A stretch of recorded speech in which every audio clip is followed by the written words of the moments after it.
Hey everybody, good morning. We're just starting our video here today. Hello everybody, we're talking about pricing today. We're gonna take some photos today. We're gonna have a great time. So let's start the show here. I'm trying to figure out what I wanna write in here. Hey there, Purple Girl, how's it going? Hey Chickens and Rice, how's it going everybody? Good morning. What are we gonna talk about today? Pricing, photography, if I can spell photography, what else do we want to talk about? Policies again, because those are boring. And small business startup, because I know people had some questions about that last time as well. Start up questions. Post. Pin the comment. Awesome. Hello, everybody. Good morning. Good morning. I have to figure out like a better backdrop. But anyway, I have, you know what's so funny I don't have is very much jewelry made at the moment. My goodness. So I actually just had to punk some beautiful bracelets here from Sarah again. And we have a lot of bracelets we got to make for future shows because for some reason we have literally couldn't find a damn thing. These beautiful lapis earrings here, we're going to use these for our like photo displays and stuff today. Woo! And they're in from one of our suppliers in Pakistan and they have gorgeous lapis, but I didn't even make these. So I had to have a good laugh because I figured I would just come in and grab some random stuff and I don't have random stuff anymore. So I have to make some more. You guys are awesome customers and have kind of bought literally everything from us. So hello everybody, good morning. I have a little bit of random stuff here set up for us for taking some photos. I also have a couple of rock friends over here that we'll use for taking photos. And I have a nice long juicy list here. Oh my gosh, I wrote things down and some photos. Maybe it's not even that long. Maybe it's just mostly photos. I'm sure to go over because I know that that's what we wanted to do today. We wanted to go over lots of things. So I'll wait for everybody to tune in. I wish that I could, go like this and flip it around. Oh my gosh, that's terrifying. Maybe I don't want to flip it around. Hi guys, good morning. How's everybody doing? My hair's a mess, but that's okay. Good morning. I wish I could talk to you guys like this and like have like a sit down at our little space, but you know what? It's too hard because I feel like, aren't you guys kind of visual? I feel like we should probably have it so that it's pointing at the words. Because if you guys want to take screenshots of the notes as we're going, I just like, if it was me, I would personally like to do this. So what do you guys think? Do you want to stare at my face or should we look at some words and stuff? Because I feel like that's going to be better. I have written down again, like the equation for cost of supplies and how to figure out kind of how to price your jewelry. So I have a little bit more information here. I got some good story times going on overall. Yes, visual, I agree. So I think what we're gonna try and do at some point is do some kind of like split screen so I can kind of talk to you guys. But sometimes it's nice to be off camera because if I have to edit my words or my thoughts for a minute, then you guys don't have to see my face as it's, trying to process. But yeah, I have some really great notes here, guys. So I think we'll go over that. So hello, good morning, everybody. It's Jess here. So I'm here to hang out with you guys and talk to you about pricing today. We're going to look at doing some photography together.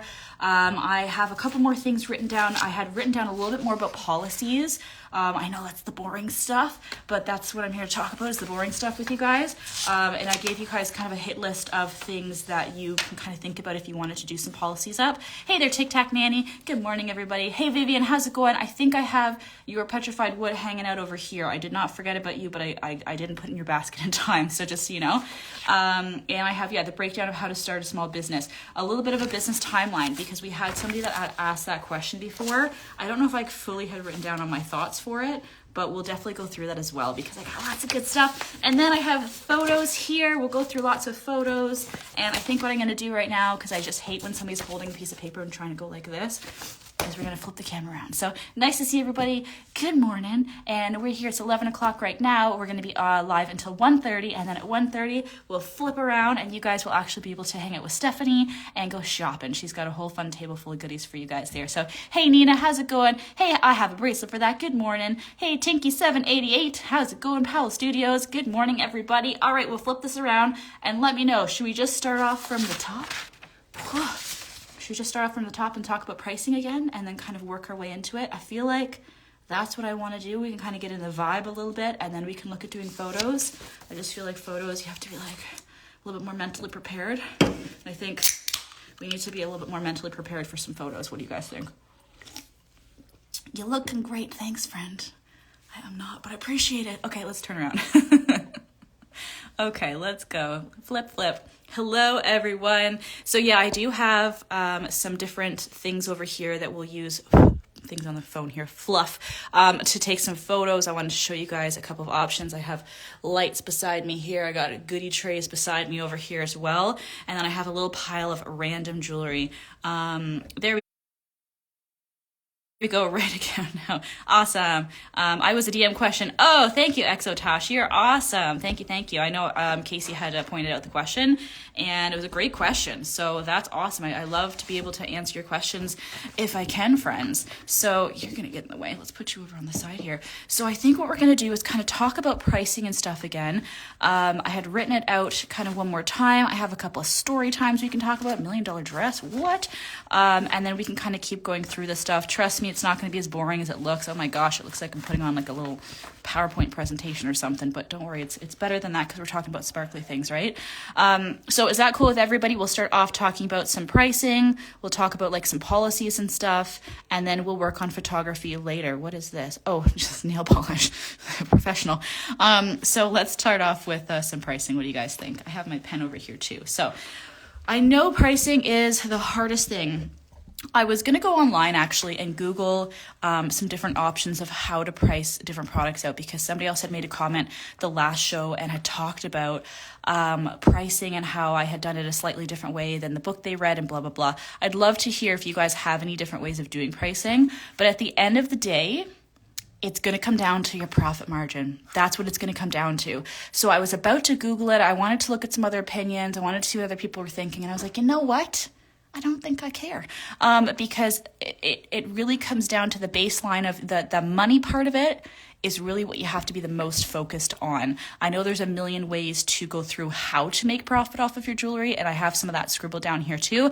And I will say a million times, there's no right or wrong way. There's maybe better ways to do certain things, but there's no right or wrong way to do anything. It's your business, so you're allowed to do whatever you want. So if you're hearing something I'm saying, you're saying that is just not vibing with me, then maybe tell me that, and maybe I can explain it better, or you can kind of hear from a different point of view. Or if you're like, that's just not what I'm going to do, that's cool. You don't have to do what I am having as, my, I guess, opinion, because at the end of the day, like I said, there's no right or wrong way of doing it. So the number one thing I'm going to tell you guys, my friends, treat your business like a real business. I know that sounds silly, but if you're doing this for fun, respect that others want to do this to make a living. So I know we had also kind of talked about that a little bit last time as well. If this is your business and you're trying to make money from it, treat it as a real business. And what I mean by that is I was going to say treat it as real business. That's helpful. Don't give things away for free. Don't price things super low. Don't feel like you have to do a million things for other people. Like, treat it like how you would. Try and think if you had a business that was, 5-10 times the size that you had. Would you still be doing those things that you're doing right now? In the sense of giving away free product, not worrying, paying for somebody if they broke your thing, giving away discounts and giving things to friends and family for free. Like, would you still be doing that? I don't know. So just know that if you have the respect there for yourself to run your own business, then other people are going to start respecting you, respecting your rules and your guidelines and stuff as well. So always keep that in mind. So pricing, I know pricing is the trickiest thing. So let's talk about pricing again. And guys, I'm here for questions. I also don't really get offended too easy. So if you guys have any questions or you don't agree with what I'm saying, like maybe tell me why, but definitely comment, guys, and let me know. Hey, Belmuka, how's it going? And we can definitely keep the chat going here, guys. So I want you guys to tell me what you're thinking. Again, don't judge my nail polish. I swear one of these days I'm going to have nice nails. It's just not today. So pricing guidelines. One thing, my mom does this all the time. So you can look at other artists for pricing guidelines.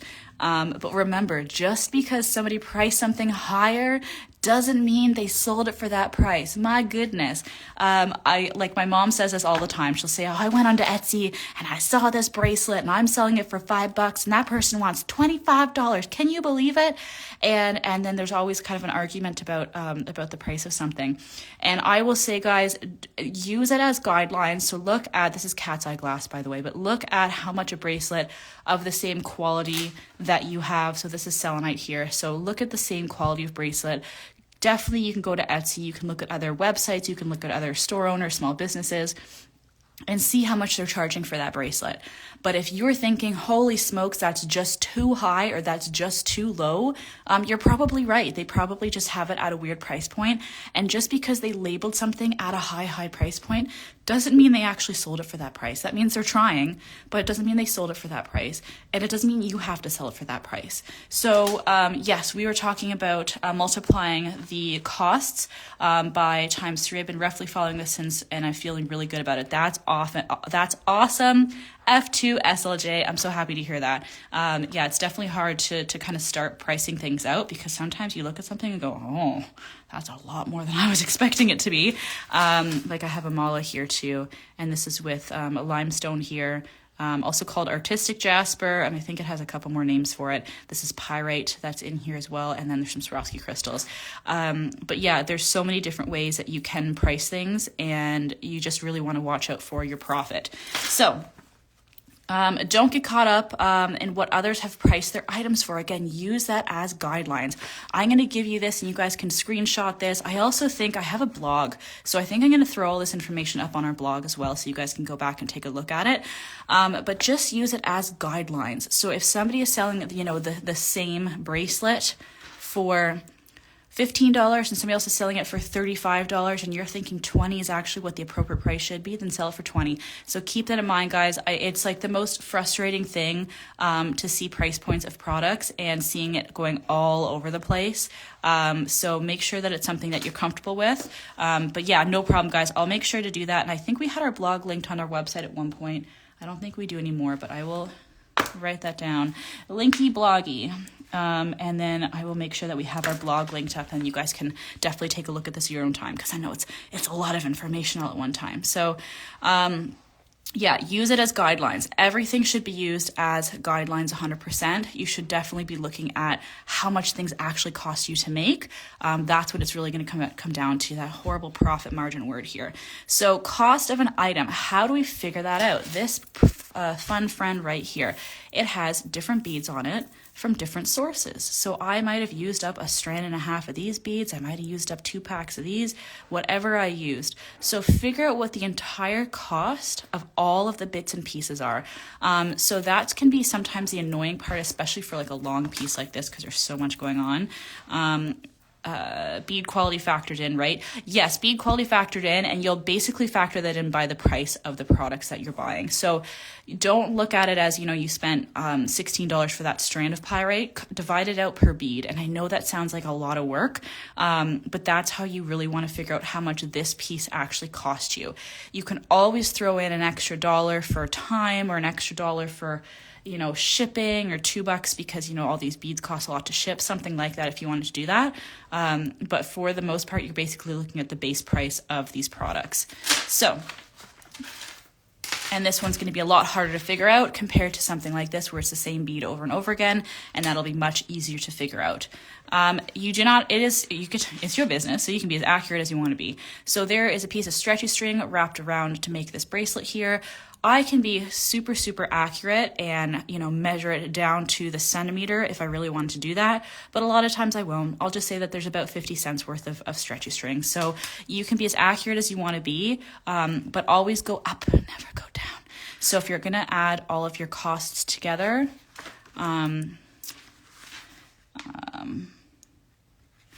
always add.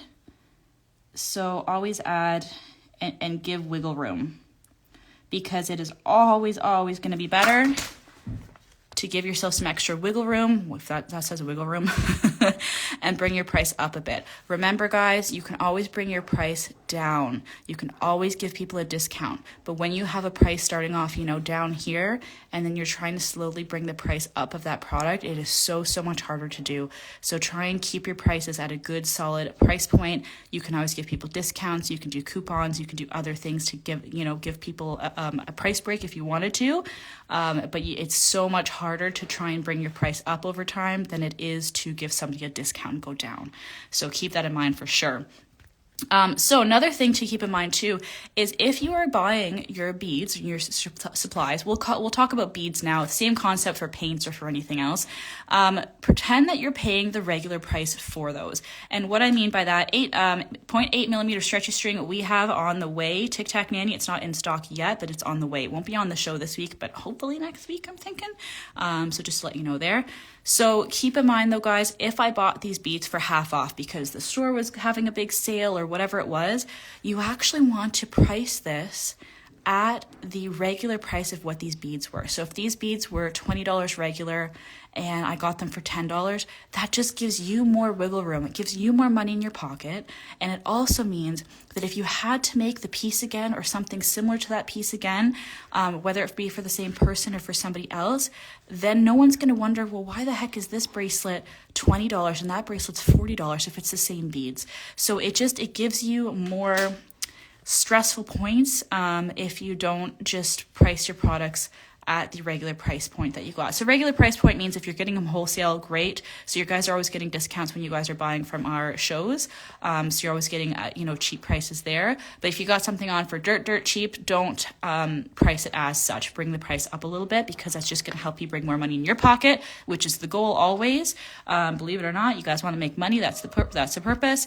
And then secondly too, because it just makes it a little bit messy if you're trying to redo something again for somebody. Time. We will factor in time in the price range thingy on the other side that we'll look at. And not all pieces, this is the one point here that I wanted to talk about, and we'll talk about this really, really cool dress in a minute. Not all pieces you make will be at a sellable price point. So don't invest your time in those pieces unless that's your goal clientele. What the heck does that mean? That means that if I made this gorgeous mala, and I made this out of sapphires. I got the good stuff. And I made this whole piece out of sapphires. And what else? Char white. We threw in some Larimar. Maybe it's ugly, but that's okay. And I made an absolutely gorgeous, mala. And I used all the top quality stuff. Well, the problem now is that price point of that mala might be $400 or $500, and you're thinking, oh my gosh, the math is wrong. The math isn't wrong. It just means that the price point of your product might be so high, you're not going to have customers that will maybe purchase that piece. So always kind of keep in mind, who's your customer? Is your customer somebody that's going to spend $200 on a piece? Are they going to spend $50 on a piece? What's the price range of the customer that you're trying to sell to? And keep that in mind, because if you're making something that's just too good, then it might be something you sit on for a very, very long time. It might be something that's just never going to sell for you. So keep in mind when you're designing pieces too, I know it sounds annoying because you obviously want to just design the coolest stuff ever, but you do want to be kind of more mindful of how much money you're putting into all of your pieces that you're making. So instead of putting in Larimar, maybe put in aquamarine or maybe put in a dyed chalcedony and try and find ways to get the design to look just as good, but get it within that price point that's going to sell better for your customers. So that's what I was going to say there. And unless that's your goal clientele, and what I mean by that, well, bam, is you can make high-end pieces. This is an haute couture dress. This was made in, oh my gosh, I forgot already, 1997? It's been a while. But this is absolutely gorgeous here. So haute couture, in order to be this type of designer, you actually have to follow strict guidelines. You actually have to have a sewing shop in Paris. You have to go through all these hoops and stuff to be able to say that. This dress took 5 years to complete. You can't see, it's a bad photo. For some reason, I thought I was going to find a better photo of this and I just couldn't. But if you guys can see here, each one of these is a panel, and each panel has been hand sewn together with gold sewing thread and crystals, and just spectacular. So the designer here, Gal Pai, she did a fantastic job. It took her 5 years to complete this, and it sold for about $1 million Canadian. So you can be this. You are allowed to be this. So if you want to be that high end, if you want to sell your stuff for $50 a bracelet, $400 a bracelet, or $1,000 a bracelet, you can be wherever you want to be in that price range. Just know that in order to to pull something like this off, it's just going to take more everything. So you're going to have to put more money into it, more time into it. People are going to have the perceived value that is going to be that they have higher expectations of the photography, of the execution, of the packaging. So keep that in mind too, guys. You can have whatever clientele you want. You can make things at that unsellable price point if you want to. Just know that that $1 million dress or that $1,000 bracelet or whatever the price point is, it's probably not going to sell at the craft show down the street at the church. So keep that in mind, guys. Just make things that are going to be whatever you want them to be for your brand and whatever price point you want. But then you have to find the clientele that's going to match and is going to be able to purchase that product. So if you don't want to make, cheap and cheery products and you want to make things that start off at $50 to $100 or something like that or higher, you totally can. But just know that selling them maybe at, the church bazaar is not going to be the right place. I know that we had somebody on last week and Lisa was talking about how she made gorgeous pieces of jewelry with Swarovski crystals. And she said that, the people just did not appreciate it 100%. So that could just be the case, guys, is that you just are speaking to the wrong people. So keep that in mind, guys. There's a clientele for everything. This was auctioned and sold for $1 million. So that means somebody did buy this dress for $1 million. So you can sell things at whatever price point you want. I know this is like totally on the other side of the spectrum, but just keep in mind that you can have that higher price point jewelry collection. You can have a David Yurman collection. I'm trying to think of anyone on top of my head now. I'm trying to think of, you could have something at the Bay. You can be all over the place, all in between, but just keep in mind that you have to, work accordingly for that. So this is also something that you don't have to do right away. I know numerous artists that have started off with, lower or medium or affordable price point collections, however you want to word that, and then have over time started to bump up their stock. So meaning that they started off with, the pyrite malas like that, and then they started getting into the sapphires and getting into the aquamarine and getting into Shara White and Larimar and all the good stuff, because they started to have clientele that were willing to purchase that, and they'll start to have repeat customers. So there's no right or wrong way to do it. I would say that when you're starting off selling maybe lower price point products first and then bumping your way up, I find that it hurts less because you're going to have customers that are still shopping from you the whole time, and a lot of customers will grow with your collection because they love you and they love your work, and they'll grow with you. So I do find that that's easier. But if you want to start off with good stuff at the beginning and put a lot more into it, then you got to put a lot more money into it, a lot more time into it. You need better photos, you need a website, you need all that good stuff. So just keep that in mind, guys. So everything is time and money. How we know that, right? So again, guys, feel free to take screenshots of everything, if you want. But everything is time and money. So if you put more time or more money into something right away, you should see a higher return right away. So meaning you'll see more money or higher success right away. But you don't have to do it that way. You can run your business however it's comfortable to you. So if you guys bought a course or anybody told you that you have to spend X amount of money or this much or whatever, this timeline, that's all a lie. They're just saying that to you so that you spend more money. So this is the lovely equation here that I was looking at, and definitely take a screenshot here, guys. We'll definitely post this information up on our blog so you guys can take a look at it as well. But this is the equation I was talking about before. So we're taking the cost of supplies and we're multiplying it by 3. And that's figuring out the lowest price point here of what we would sell that product for. So let's just do this bracelet. This is selenite, so we're not gonna, I don't have the price point for the selenite on me right now. What is this? Berry quartz? Sure. So let's say that this bracelet cost me $5 to make. It's ugly. I don't want to look at that one. Okay, let's look at this one. Okay, we have some beautiful Mexican crazy lace agate beads here. Let's look at this one.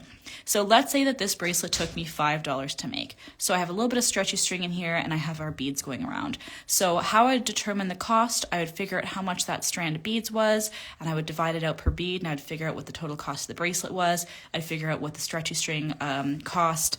I would figure out what each individual bead here cost. I know it sounds annoying, but that's the way to do it, to figure out what the actual cost of that product is. And then that would be my total cost. So again, just for math and to make it easier for ourselves, let's say that this bracelet was worth $5 in supplies. What I would do is multiply that by 3, and that's going to give me the lowest price point that I really should be selling that bracelet for. And then we're going to take our 5 and multiply that by 5, and now we're going to get up to 25. So what we're trying to do here, guys, is create some kind of window. And hello to everybody that's tuning in. We're just talking about pricing. We'll talk about policies. We'll go over photography and stuff today. We got lots to look at, but we'll just talk about pricing again because I know this is always the thing everybody wants to talk about a lot. So now this is going to give you a window between $15 to $25 is a reasonable price point to sell this bracelet for. Now, your automatic gut reaction, let me know what it is. Let me know in the comments, guys. Do you think this bracelet should be $15? Do you think it should be $25? Do you think it should be something in between? Let me know what you guys are originally thinking here. So the way to figure out if you should be multiplying on the lower end or if you should be going on the higher end, there's a couple of things that you have to factor in. The two main things are perceived value and time. And interesting, and not saying 25, Vivian's saying 18, love it, 17. Cool, so you guys are going a little bit higher than the 15. That's awesome, 15 to 18. Very cool, guys. And I wonder if that is because this is going to be a good trick. So as we're going through this, try and think of what your gut reaction or what your initial thoughts are, because that's really how you figure out if something has a perceived value or something like that. So this one here, I bet you guys are all thinking that this should be at a higher price point because it's prettier, because it has more pattern to it. It's a more interesting looking stone. There's more color going on. It's really pretty. So that's why I think we're getting up to those $20 price points. But let me say, if this was just a black obsidian bracelet, would you have the same reaction? Would you think that this bracelet's worth $20? Or do you think that this bracelet should be worth less? Even if it's also worth $5 in supplies, do you feel like the black obsidian bracelet should be $25 or $20? Or do you feel like this one should be cheaper? The reason I ask is exactly what we were talking about with perceived value. These two pieces might cost the same on paper to make, but one might just look like it's more expensive than the other. And if something looks like it's more expensive than the other, then yes, you can definitely look at pricing that piece a little bit higher. So keep that in mind. Obsidian's more common. Correct. You're totally right. And that could be that, maybe I got the piece for, the same price point. Overall, I think that these guys, Crazy Lace, is slightly more expensive, but not by much. So keep that in mind, guys. So if you're looking at something, you're thinking this looks like it should be more expensive, then that's definitely one thing you could do to kind of price out your pieces. If you're taking your bracelets and evening out the price, so everything that's a 6 millimeter bead, all of those bracelets are all $15 or $20. The problem with that is, again, perceived value. I think this one's worth 20, but I don't think this one's worth 20. Therefore, I'm never going to sell this bracelet, or it's going to take a lot longer to sell, and I'm going to sell a lot more of these. So keep that in mind too when you are thinking about things. So perceived value is going to be your one main thing to talk about, and the second thing is time. And I think I had seen somebody else say that, it feels like it should be less. You got that, Fenwick, you got that. Obsidian's more common. Very straightforward. There we go. Vivian said it. So that's the second thing you want to keep in mind. These bracelets here both take less time to make. They're simple. There's no real design I did other than this bracelet here. And I'm saying I did. These are Sarah's. But there's no real design that had to go into making these. The Crazy Lace here, the only thing you'd probably want to be mindful of is trying to balance out the color a little bit. But other than that, there's not a lot to these bracelets. Versus if you're looking at a knotted mala like this has a lot more design work into it, and you guys don't have to love or hate this. I literally had nothing else to show you guys today, but this had a lot more design work to it. There had to be a pattern that was all lining up. We have to, we're right beside the printer, it's going to start yelling at us. There's knots that you had to put in between things and have to keep that nice and clean. So looking at these two pieces here, the perceived value of this piece is going to be much higher always compared to something like this.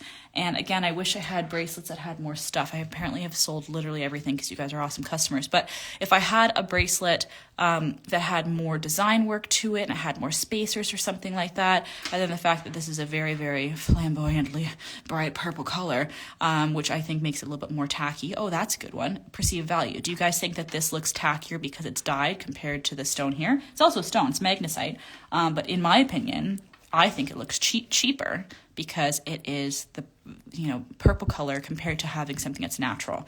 So those are all things that you have to keep in mind when you are pricing your pieces out. So this is giving you kind of a window or a guideline of pricing. So this bracelet here that we're looking at, the Crazy Lace Agate bracelet, should be around $15 to $25 if those beads were $5. I'm just using that as an example.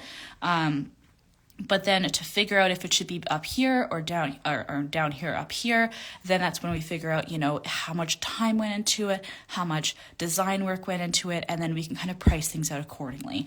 I do say, and I would recommend that overall, if you are doing, we'll just talk about bracelets because I know a lot of people are working on bracelets. I wouldn't do 17 different price points for bracelets. It's very confusing for people when they're shopping at your booth and they just want to pick up one or two things. So yes, you can definitely even out the prices a bit, but that doesn't mean that there should just be one or two price points.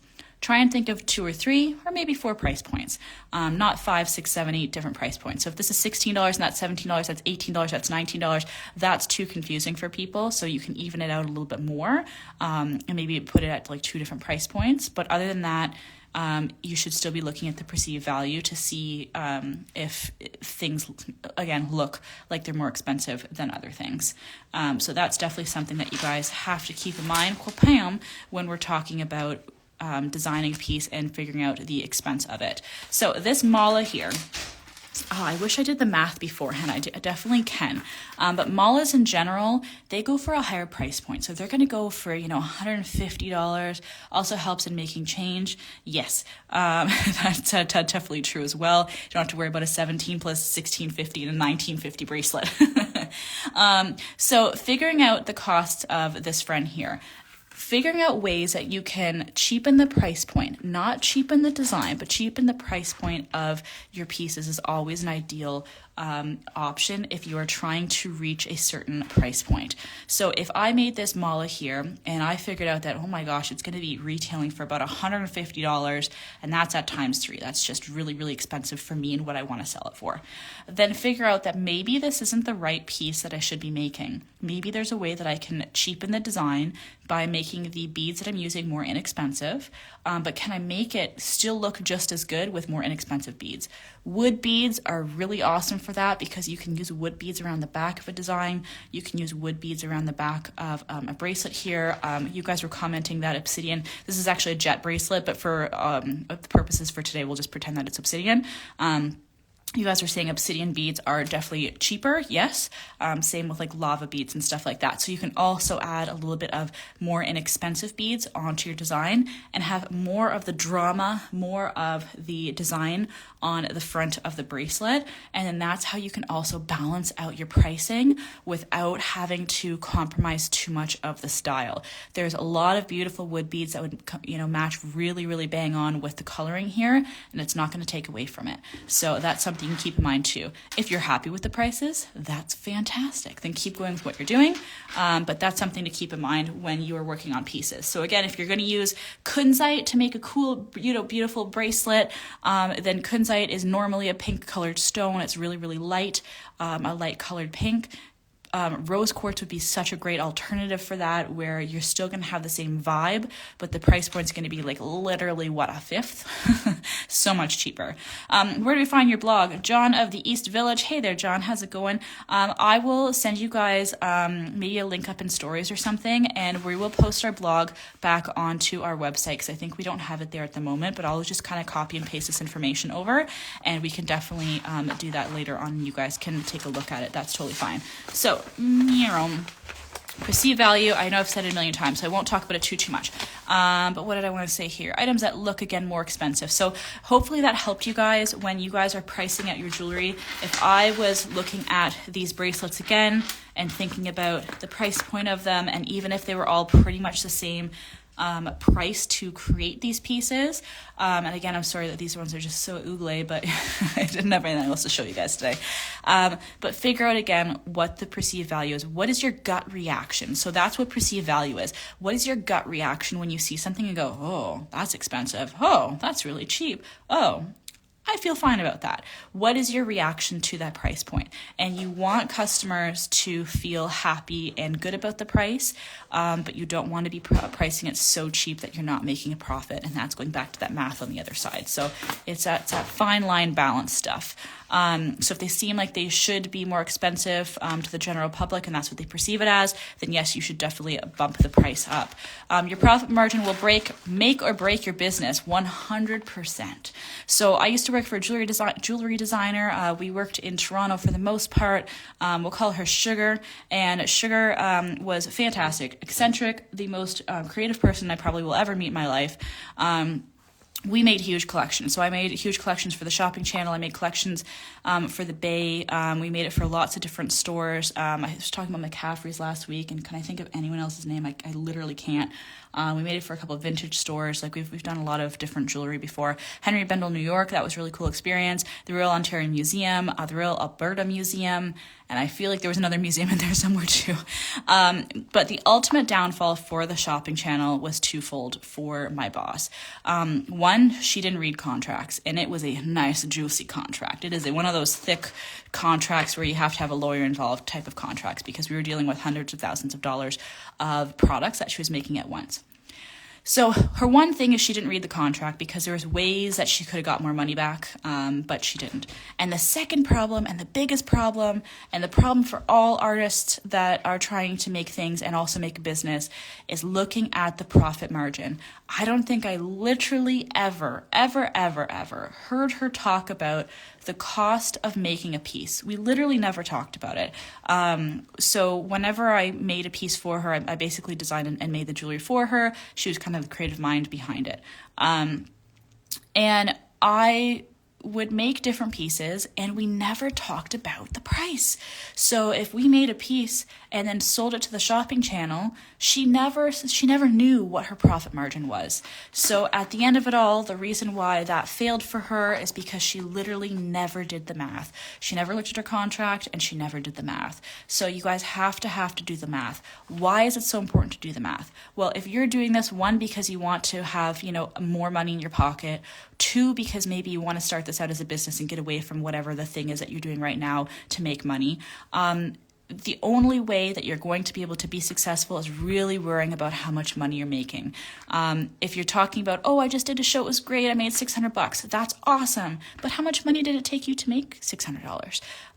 Did you spend $2,000 on beads the week before? I've seen it happen numerous times.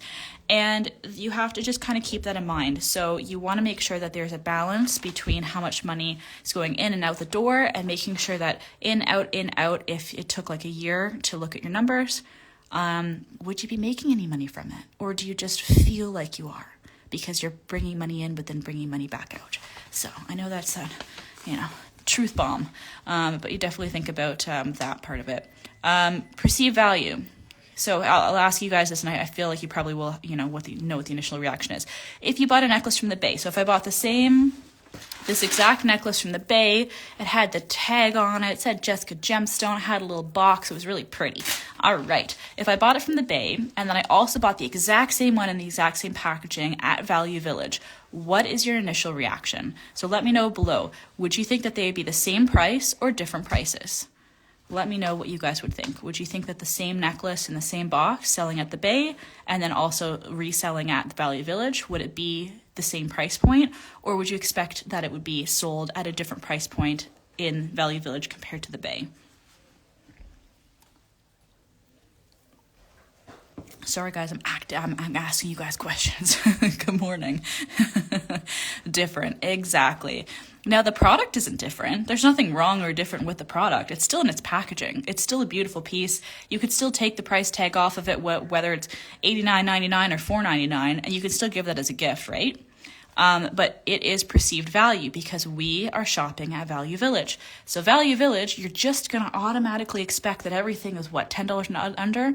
Maybe not anymore because Value Village is kind of being poopy pants. But overall, you're going to think that something at Value Village is going to be a lot cheaper than something at the Bay, even if it's the exact same product. Is that correct? I went to Value Village and I bought a wig for a photo with Chris. If you guys watch that over on TikTok and Instagram, we had a really great video with him and his wig. But I went to Value Village and bought one, and it was still in a package and everything. But I was expecting to pay a Value Village price. I was expecting to pay a lot lower, and I was really disappointed that the price point wasn't that way. So keep this in mind when you're talking about exhibiting at a show. So if you're making $90 bracelets, that's the Bay price point. Don't try and go to the Value Village, church bazaar and try and sell a $90 bracelet and then be upset that everyone there thought that it was overpriced. So keep that in mind, guys, is if you are feeling like, your family, your friends, the shows that you're going to are just not receiving you well and not feeling like, you're getting the recognition you deserve, or people aren't liking your price points, it might be because you're selling your stuff at the wrong place. The wrong caliber of people are going to that place. Just like a garage sale. You're going to expect to spend everything, for $5 and under at a garage sale versus if I went into a retail, bougie store on a pretty strip mall in Toronto or something, I'm going to expect to pay a lot more. So keep that in mind, guys, when you are trying to find places to sell your products. And then time, we talked about this as well. Time should be factored in, but overall, that's where you have that multiplied by 3 or times 5.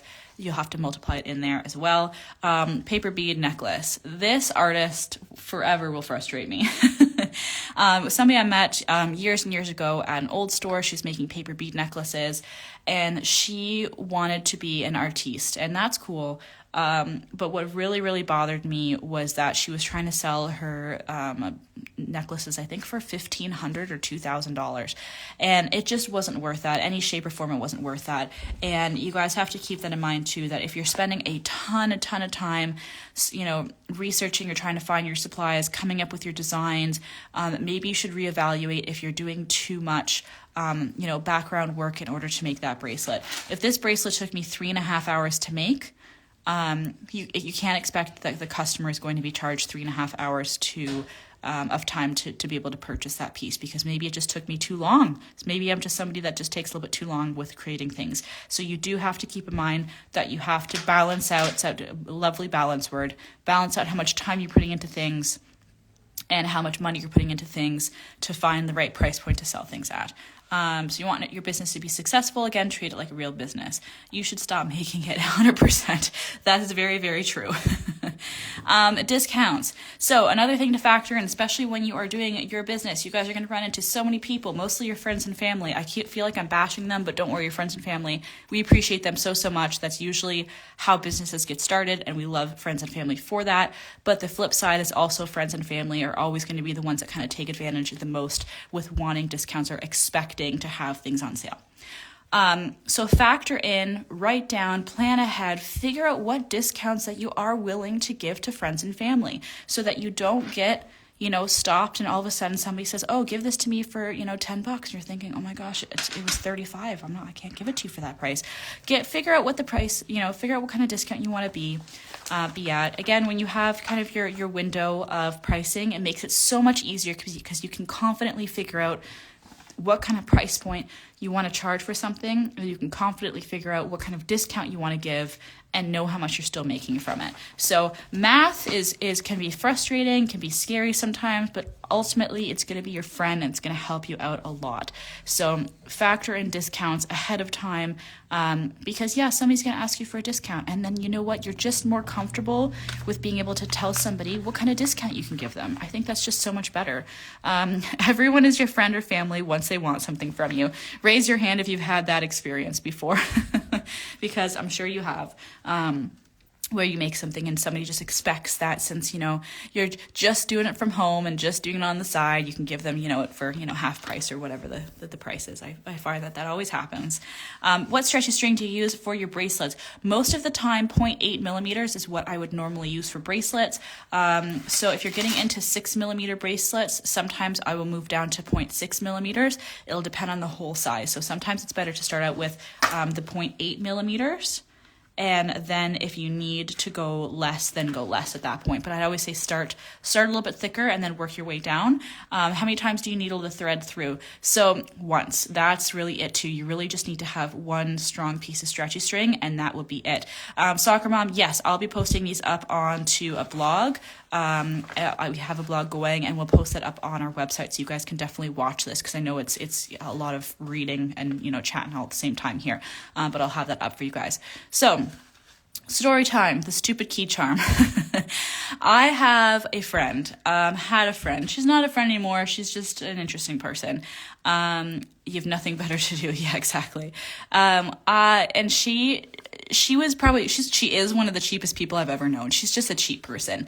And she wanted a key charm from me. Well, it was $1.25.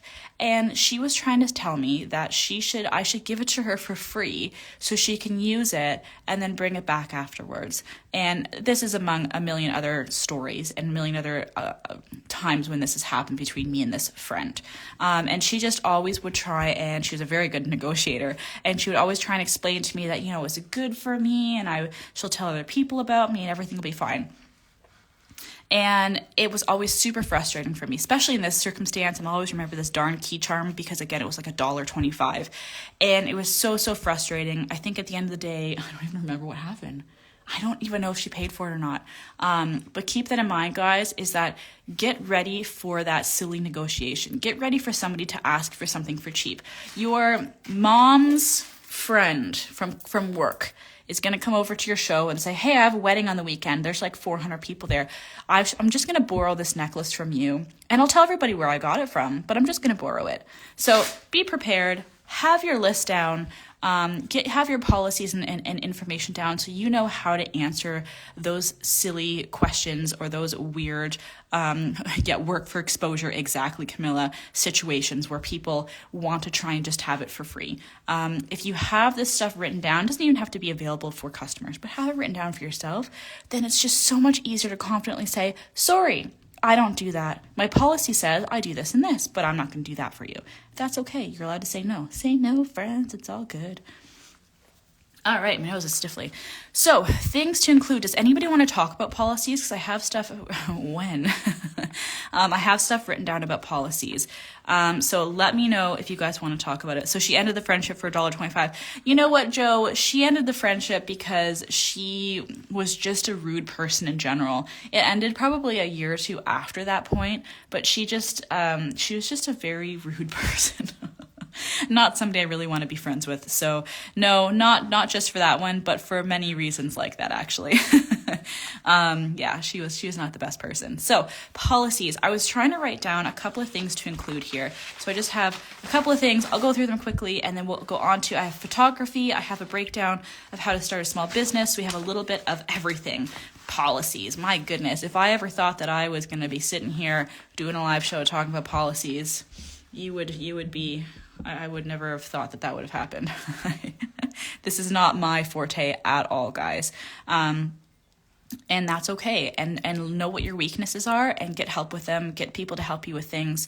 Google things and learn things from other people if you wanted to do that.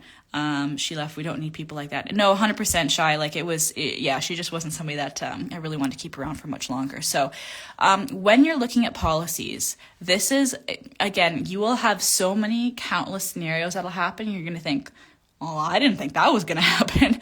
And that's just why you want to try and write down as many weird scenarios as you possibly can. Because then when you get to that weird scenario or something similar, then you kind of know, how to react when somebody says something silly to you about, wanting to borrow your stuff. I have had numerous times, and even like up till like maybe last year, I think. Yes, because I think she had me emailed about it at the store. Numerous times I have had customers come into my retail store. So we're I was gonna say wholesale and retail now, but we're in a warehouse. But numerous times I'd have people come into my retail store and say, hey, me and my girlfriends are having a party on the weekend. There's 15 of us. I don't want to buy anything. I want to take home like $500 worth of stock. And then I want to bring the stock back that we didn't chop apart and didn't use. And then I want to just pay for the leftover. And you would be absolutely surprised how many times people would ask me if they could just borrow my stock and not pay me anything up front. And happen a lot. So try and create policies from the beginning. Oh my goodness. I can tell you, like I said, countless absolutely ridiculous stories of people wanting free things, discounted things, replace things. They want you to jump through hoops, drive across the city, drive across the country, drop off things for you. I've heard every version of it before. So prevent those awkward conversations from the beginning by having things written down for you. Yes, I'm unfortunately serious. But have things written down for yourself. And she wasn't the only one. I've had numerous customers ask if they could do this. And we're talking $500 worth of product at least. So prevent those awkward conversations by having things written down. Having some kind of guidelines for yourself so that when somebody approaches you with something that's a little bit silly or that's maybe what you think is very unreasonable for them to even ask, you have something written down. If you have more stuff written down, you can be more confident about the situation. So these are your rules and guidelines. You're the boss of your own business, friends. So that means that you can change your rules, you can change your guidelines at any time. So if you hate what I'm saying here, if you would do it polar opposite, different, that's cool. You do whatever you want to do. But just know that these are coming from real experiences. And yeah, a lot of these things are for a reason. So questions to ask yourself, and you guys can definitely take a screenshot of this, or like I said, we'll have this written down on our blog and you guys can go back and take a look. But things to ask yourself is, what happens if something breaks? Who's going to pay for it if it breaks? Also, just to tell you guys, I know this is kind of overwhelming with a lot of questions. These aren't things you have to have the second that you start selling your first piece, but it is good things to start thinking about as soon as possible. So know that you can always start selling things, but it is better to have things written down as soon as you can. It'll be helpful to you. So what happens if it breaks? What happens if it's faulty, or did it break because they ran over it with a saw? So I had a customer, she was an interesting character to begin with, and she had, they were the coolest slabs. They were chonky. They were like this big. I think they were bigger than that. That means nothing to you guys because it's relative to the phone. Anyway, it's that size. Absolutely beautiful slabs of garnet. I made her this beautiful necklace, A+. If I could ever get those garnet slabs, and again, I would be a happy camper, but I haven't seen them in like 8 years. It was such a cool necklace. It was a heavy necklace, so I reinforced it with 2 pieces of string. It is a nylon string coated with stainless steel. It's like 7 different wires all wrapped around each other, very, very thin, and then strung up with crimp beads. That's how that necklace is. If none of that made sense to you, it's all good. It was a necklace, and it was made strong to be prepared for this. She came back 2 days, it was either 1 or 2 days later, to my store. And this was one of the only times that I think I've ever broke my like professional voice at work in retail. And I looked at her and it was demolished. So the strings, like I'm saying, it's 7 strings all thinly woven together, and there's stainless steel that coats the whole thing. There was like shards of stainless steel coming off the sides. It was unwoven. It was ripped apart. It was falling apart. There's things sticking out in different ways. And I looked at her and I said, what did you do? Because I was in such shock, because I had never ever seen anything ever be in that level of disarray. And she had told me that she had worn the necklace for 4 hours, and that was it. And I was like, girl, I usually don't call people's bluffs, but like that's gonna be a hell no. That's definitely not what happened. So in that case, I was just so baffled.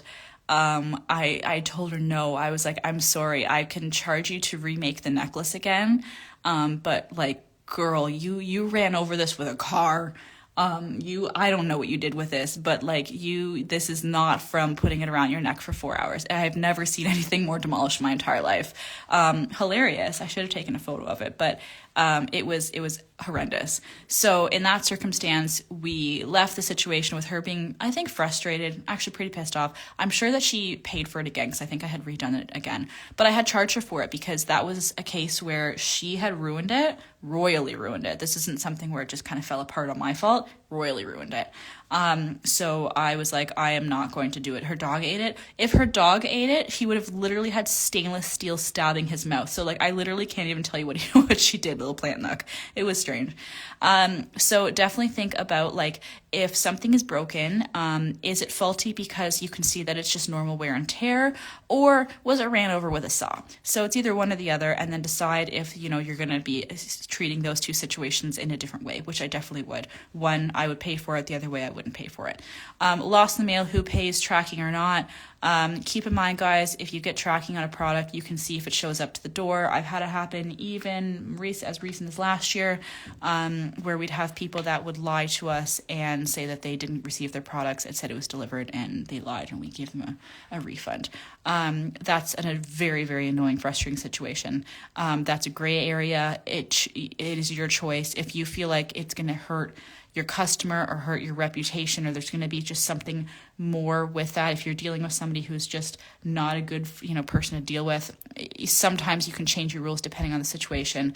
But overall, if it says it was delivered, you got to tell them it was delivered.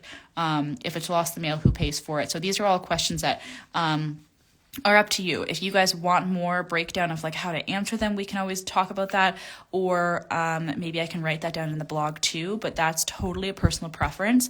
Just think about, if this happened to, always think worst case. And the reason I say that is most of the time it actually is the worst case scenario.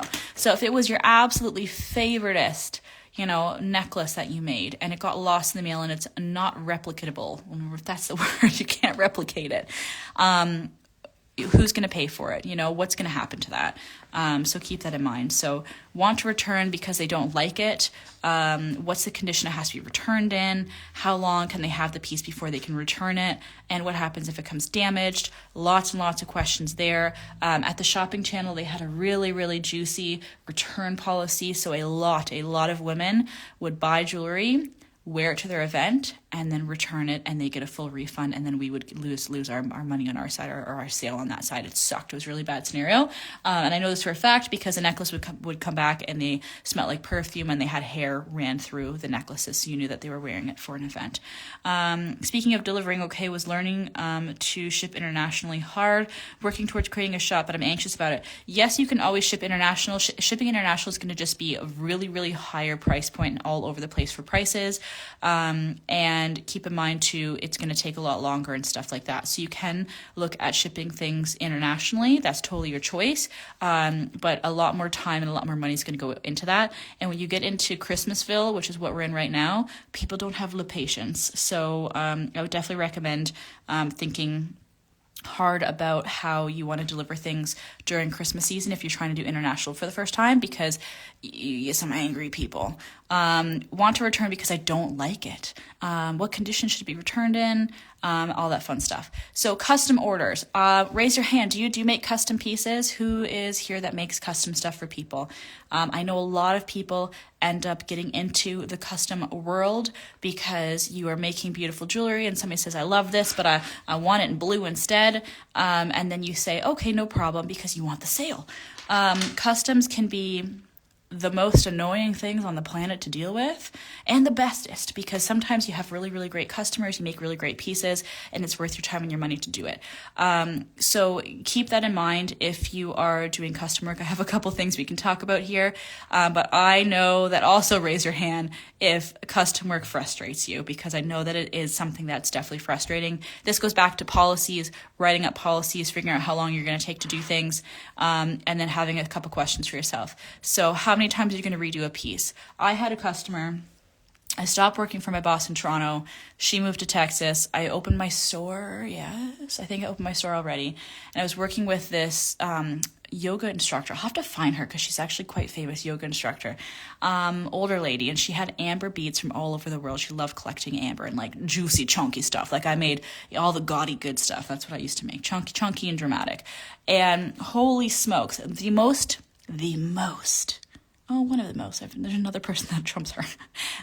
Particular person that I have worked with in a long time. Holy smokes. So there were a couple necklaces. I'm not kidding you. I redid 8 times because the beads would have been slightly lighter in color than that. That one had a different pattern than that one. The 2 beads here were just slightly different in color. Holy smokes, man. So what I say to people, and what I'm telling you guys, is charge an annoyance fee. And what I mean by that, and don't call it that, what I mean by that, guys, is charge yourself a little bit extra. Usually when you're doing custom work, you're usually asking for a down payment, which you're usually about 50%. If that sounds strange to you, then maybe that's something you should think about. But you're usually charging some money down. So you can always change the fee afterwards. If it was a $300 set that you were doing and you want to bump it down to $280 and give them a discount, you totally can do that. But always charge yourself extra. That is what I mean by this. Charge yourself extra because a lot of times, 9 times out of 10, you're not just making that bracelet for somebody. You're talking about their dog, you're talking about their hamster, you're talking about where they got the beads from, you're talking about their vacation, you're redoing it 2 or 3 times. So keep in mind that you want to charge a little bit extra whenever you're doing something custom because there's always extra work that goes into it. So yeah, how many of extra hours of work are you going to put into it? How many times are you going to redo a piece before you're telling yourself, that's it, I'm not going to do it again? What happens if they hate it? So that goes back to trying to give people designs as much as possible, trying to write down everything and be as transparent as possible, giving people prices ahead of time. That's the only thing I didn't write down. Prices ahead. I don't care if this person is wearing, I don't know, Louis Vuitton from top to bottom. I don't care if they say that they got $1 million.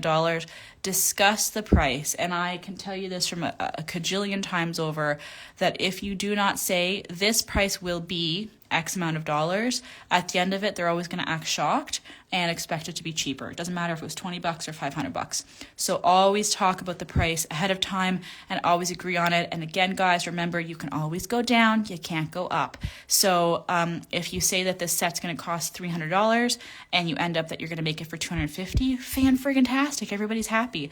But you don't want to say that something's going to be $150 and then try and charge $300. It's just going to be so much harder to do, and they might just back out of the deal. So what happens if they hate it? And then get a deposit ahead of time, always, always, always, always.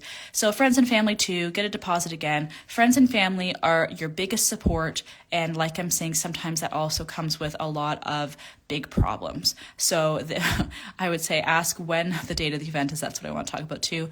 But make sure that you're getting a deposit even from friends and family. If you take yourself more professionally, then they will too. They'll respect your business more and everything's actually going to be great.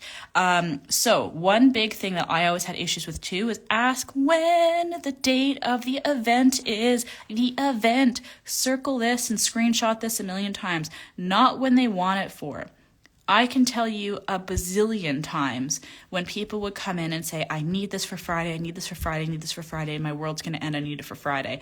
And we would order things in fast, and I'd pay extra prices for things, I'd eat extra costs of things.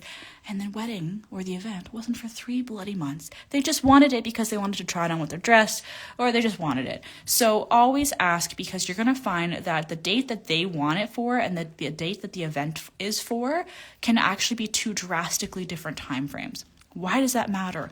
Well, because if you're trying to quote them on something, you can quote them better because maybe you have more time to source things. Maybe you have more time for that, awesome supplier you're dealing with to get stock in. Maybe you're waiting for things to get shipped in, whatever. But knowing a little bit more about when the event date is versus when they say they need it for is going to help you out a lot. Chandelier part lady. I had somebody call my store years ago, things that I always remember. And she called me maybe an hour before I was closing and said, holy smokes, guys, I got a wedding. My wedding's coming up. I need chandelier parts. I want to spend like $1,000. I need wedding stuff. And I went, okay, no problem. I'll work late. And I was and am a workaholic, and I was already there for 12 hours. So she's asking me to be there for 13 or 14 hours. So halfway through the conversation, we finally talked about it. Her wedding wasn't for 2 years. 2 years. And she had the audacity to ask me to stay later and keep my store open later for an extra 2 hours so that she can come in, just because she was just in the mood. So keep that in mind, guys, is make sure to ask when the event date is, because every customer I've ever done, just kidding, I'm trolling myself here. A lot of times you'll find that you actually have a lot more time than you think you do. So making sure that you're talking about it, and I'm not saying to give it to them last minute, but just knowing a little bit more of a time frame and working together on that is going to be a lot better for you. So that's what I'm saying there. People are interesting, always interesting. People are fantastic, but they can also be very, very non-fantastic when they want to be. Photography. So we can talk about photography, guys, but I also wrote down like a breakdown of how to start a small business. So do you guys want me to jibber jabber a little bit more here and talk about small business stuff, or, because I think I have that, or do we want to get into photography? I have a lot of photos here of kind of goods and bads, and if I can get them open here. And then I have my phone on the side here, and we can definitely take some photos. So do you guys want to talk a little bit more about the small business timeline? And then we can also then go through photography, because it's only 12:10 right now. We got like an hour and a half still left, so we still got time. Yeah, business stuff. Awesome. For future shows, I'm going to see, me and Casey are going to talk about doing like a split screen or some kind of like, I don't know, printing this off much bigger and having it behind me. Is this boring? Do you guys find this very boring, where I'm just holding a piece of paper and chatting at you guys? Or do you feel like you want to see my face while we're doing this and having like something projected behind me? Let me know, guys, because I want you guys to, enjoy what we're talking about, but then also like be able to read things, because I'm definitely a visual person. So yes for the most part there. No, it's great. Oh, it's great. Okay. Sorry, there's a lag, guys, so sometimes I can't see. Not boring at all. Okay, you guys are awesome. Wonderful. Kapam. Breakdown of how to start a small business. Now, here's the trick of this. I actually don't know if I finished this because I had continued writing things down, and then we'll have to just see how far it went. What I found, I think it was Exotosh, if you're still here, hello. I had a hard time trying to write this down, because for the most part, guys, there's a couple things you can kind of do in a certain order, but it's just, you kind of have to work on a couple different things all at the same time. There's not going to be like a part one and a part two and a do this at this time and then 3 days later do this. Like, it's just not going to be like that. So I tried to write this down as much as I can in some kind of timeline format, but just know that like I'm not also saying that this is 100% right. Do whatever you want to do and take as much time as you want to take, because sometimes things are going to be, a section is going to be so much easier for you to complete than somebody else, blah, blah, blah. Very helpful. I'm visual. Wonderful. So, oh, look, I said that already. I was disclaiming my disclaimer. There's no right or wrong way to start a business. Yes, there's better ways, and there's ways to improve. But if your starting points are different, that's totally, totally fine. So if you guys have already spent $1 million, you can do that. If you guys have already started and, found a business name and changed it 17 times, you can do that too. It's fine. So overall, wow, believe it or not, you don't need a business name to start. And what I mean by that, guys, is if you are starting to buy your supplies. So if I keep saying beads or painting, but whatever arts you're in or whatever design work you're in, you can start designing things first. Figure out what you want to sell. Figure out your style first. That is so much more important than your name. So figure out what you want to make. Figure out how you're going to make it well. Figure out how you're going to make it well, and then worry about what your name's going to be. Another reason for that too is you might find that your name's going to change. You might start making bracelets and think to yourself, I'm going to make chakra bracelets, so I'm going to call myself Chakra Lady. And then halfway through you figure out, you know what, I just love making any kind of jewelry. I don't really want to be called Chakra Lady if this doesn't have anything to do with chakras. So that's why I always say to people, it's always better to, think of names, you can write things down, whatever, but you don't have to have it written down to start. You don't have to start your business. You don't even have to have a booth with your name. You can just call it, Jessica's Beadwork, and then go to a show and do it that way. There's no name police that's going to come over and be mad that your name is not the most coolest thing that's out there. I've definitely spent a lot for beads. Restricting myself to make profit. It is hard, my friend, because the hardest thing as an artist, I'm sure you guys will agree, is you can think to yourself, I can make that and I can sell that. And I think that that's always the hardest thing, is you always think, oh, I could just buy a million more things because it's all fine. And it's so hard to kind of restrict yourself. So that's for sure. So the Bead Boutique, we were and are the Bead Boutique. So legally we're the Bead Boutique Inc. We've been that for years, and we've started to name ourselves the Gem Boutique online. The reason for that is it's more cohesive with what we sell. We used to just sell beads. So at my retail store, I was mainly beads, but now I figured that, you know what, so many people are on it buying nice big chunks of crystal, like this big kyanite piece here, holy smokes, that a lot of people thought that it was kind of strange to buy a big cool crystal from a place called the Bead Boutique. So we changed it over to the Gem Boutique because the word gem, gemstones in general, made sense for what we were selling. So yes, you can change your name. That's been my only name change ever, though, I would say. So that's also something to keep in mind, is you can change your name, but don't make it to be a thing that you change your name every week. That means you just don't know what you're working on yet or what your concept is yet. That's okay. Stop changing your name in the meantime. Just keep it one thing. With my logo. Now my logo doesn't work for my beadwork. Yes, 100%. And that's just like, and that's okay. And that happens as you kind of grow as an artist and think, you know, I don't really like this anymore. It doesn't make sense with what I'm doing. You can always redo it, but then try and generalize your name. Try and make it a little bit more open so that you can sell different things. This is another big one here, because I know this is like a main question you guys always ask, is like, how much moolah do you want to put towards your collection? How much money should you sink into something right away? Well, you know what? Unless you're opening a business today and you're buying all your stock and all your stock is showing up and you're making all your jewelry, you're doing all your photography, you're doing all your website, all in the same day, which you're not going to do. It's impossible. You don't have to have all the money in the same day. So if you want to spend $1,000 and you want to spend it over 3 months, because that's how much money you have then, 500, 8,000, doesn't matter what the number is. But it's your choice, and you don't have to have all that money sitting in the bank that first second. So don't worry about that. The only reason you want to do that and have a larger amount of cash sitting aside is if you're opening up a retail store.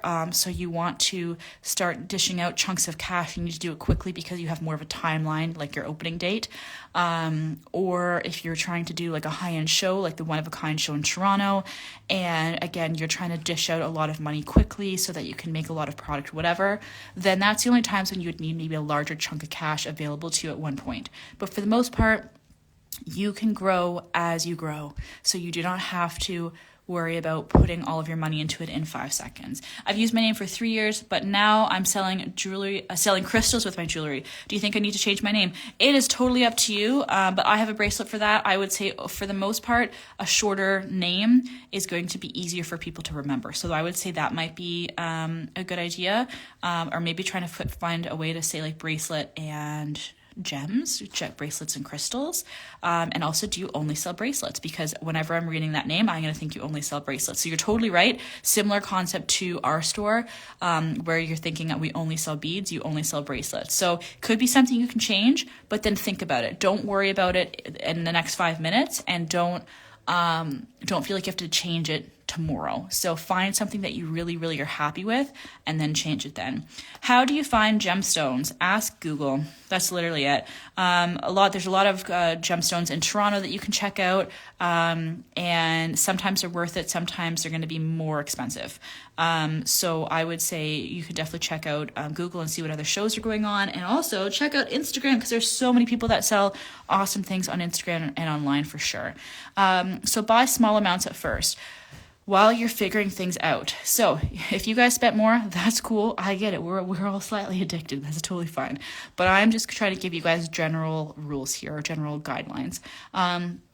So what I mean by this is, like we were just all saying, sometimes you don't know what your style is at the beginning.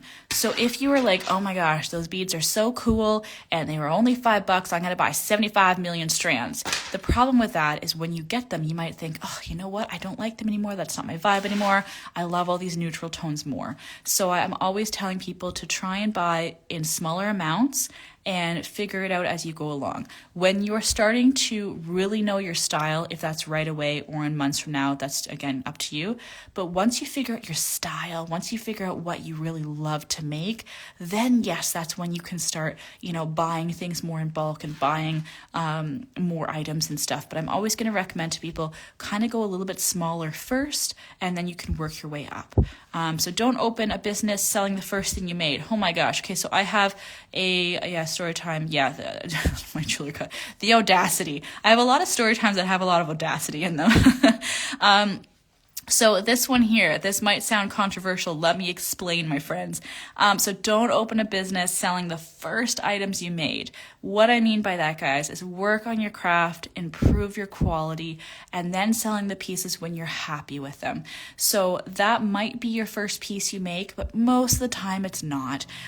Figure out how to tie your knots better, figure out how to make your design better, figure out how to wire link things better, figure out how to make things at a higher quality that you would want to purchase before just trying to sell it right away.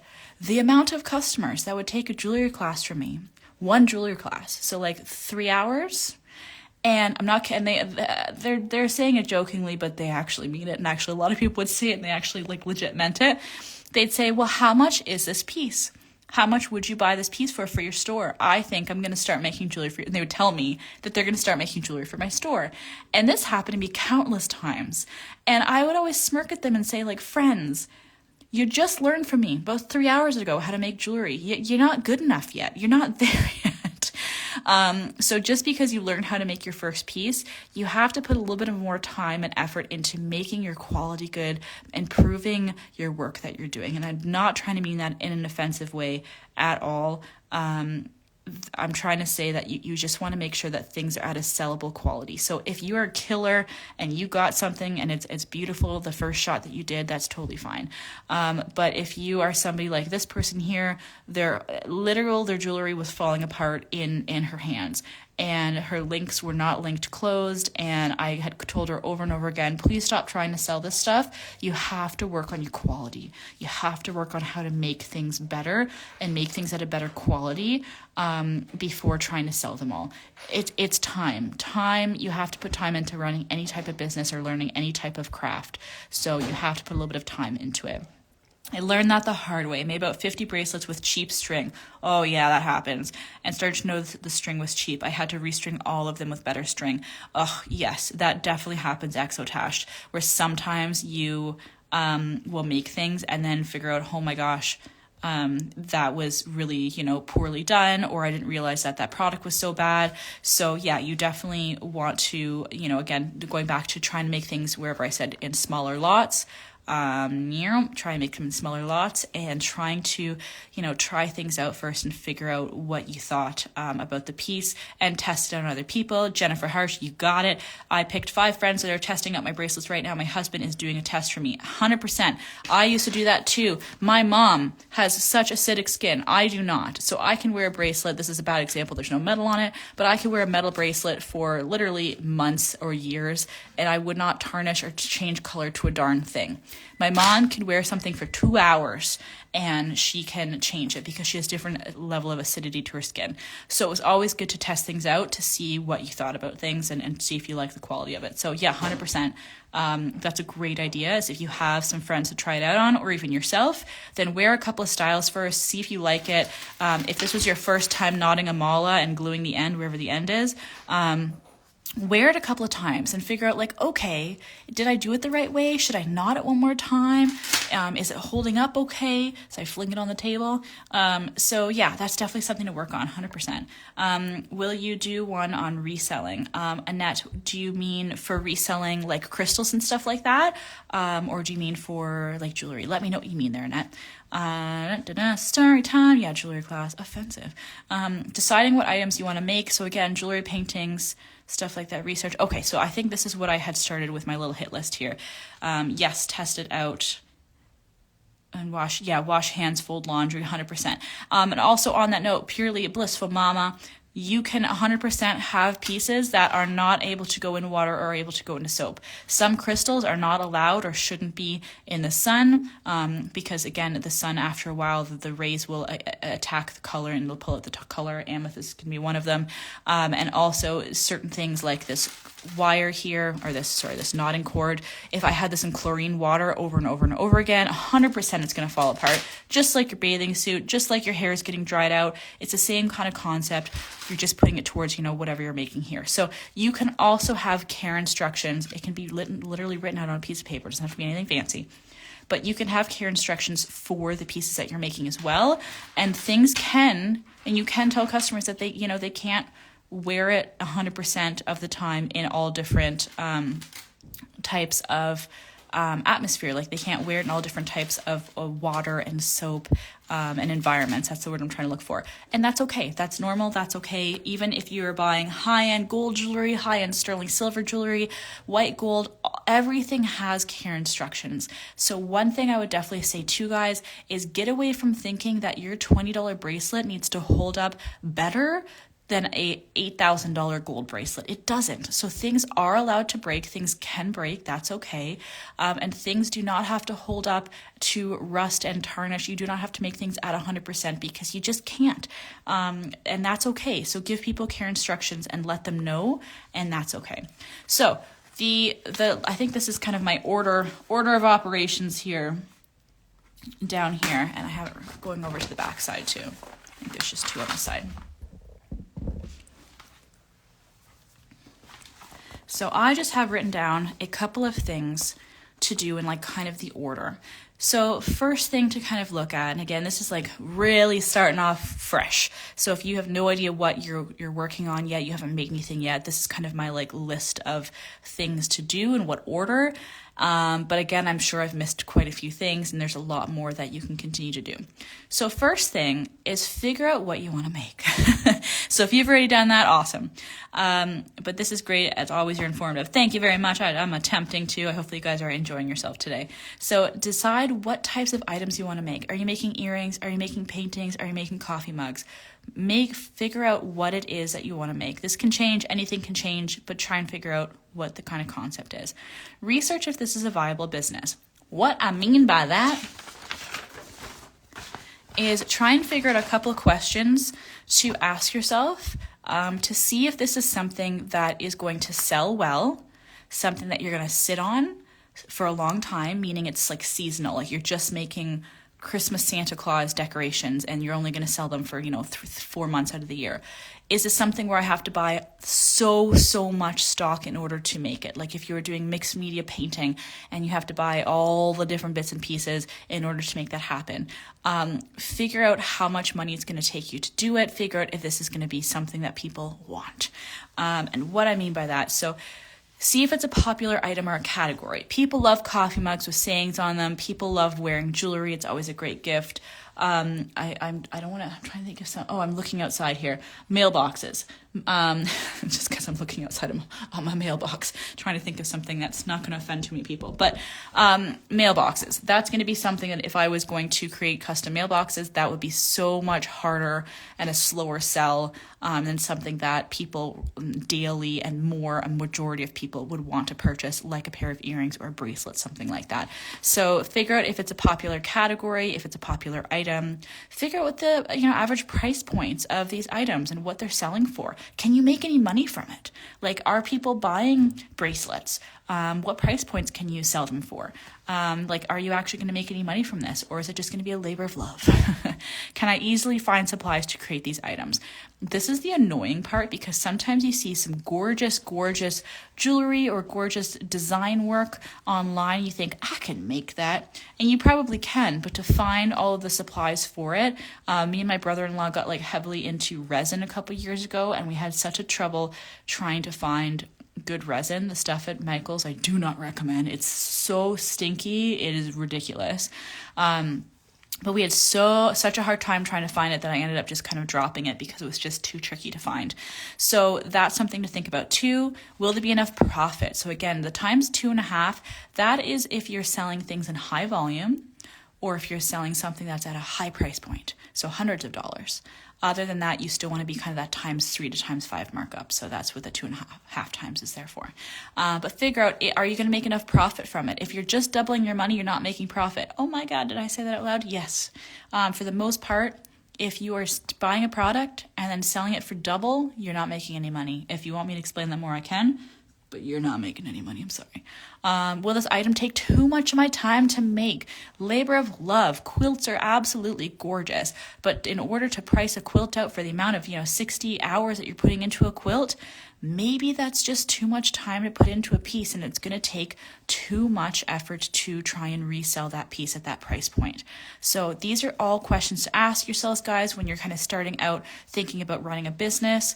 And again, if you are past all these questions, you don't need to ask yourself anything. That's great. You don't have to, but it's always good to start asking yourself more questions and being more in the know of what you're trying to do. Will this item take too much time? Like I was saying, do I have to buy too much inventory to have a successful business? Trolling myself again.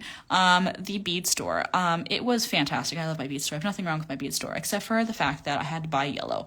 And what I mean by that is, for having a bead store or having a supply that you have to carry so many different variations of things, I would find that in order to sell these beads, or in order to sell these beads, or in order to sell the knotting cord or whatever, I would have to buy them at every size, every color. Blue and purple and green. Those are going to be your top sellers always, and then everything else you'd have to sit on. But your store had to look full. So in order for it to look full, I had to buy stock that I might actually sit on for a long time. And that was probably the most frustrating thing about owning a retail store. I'm saying bead store, but I'm going to change that word over, because that I think is very true for anybody that owns a retail store. You have to focus so much love and effort and time and money on the aesthetics of having it look good, look full, that I found that it was eating up so much of my money that I couldn't buy just the things that were going to sell, because I had to buy other things to make the space look good. And hopefully that makes sense to you guys. So think about that too for what you're trying to make. If you're making chakra bracelets and you know that pretty much everybody buys 2 or 3 chakras, then you always have to make the other ones so they always look good in photos, they look good in designs and stuff. Are you wasting your time on making things that aren't going to sell or are going to sit longer, if that makes any sense? I'm struggling with retail. Retail is a struggle, 100% AJ Pat, and it's definitely a struggle right now. We can definitely talk later if you want to, friend, and hello again. How's it going? Is this item seasonal? We were just driving past a pool store the other day, and my husband's like, my gosh, they're trying to sell pools in winter, and I'm thinking, well, they can't close their business. So they're still trying to sell something. But think about that. Holy smokes, what would they do? They'd have to, cancel half their employees for half the year. Very strange concept to me. So think about your items. Is it seasonal? If you're making Christmas, I know a lot of people are loving to make like wooden welcome things right now, and they're like the long pieces of wood, and then they say welcome, and then you like put those up by your door or something like that.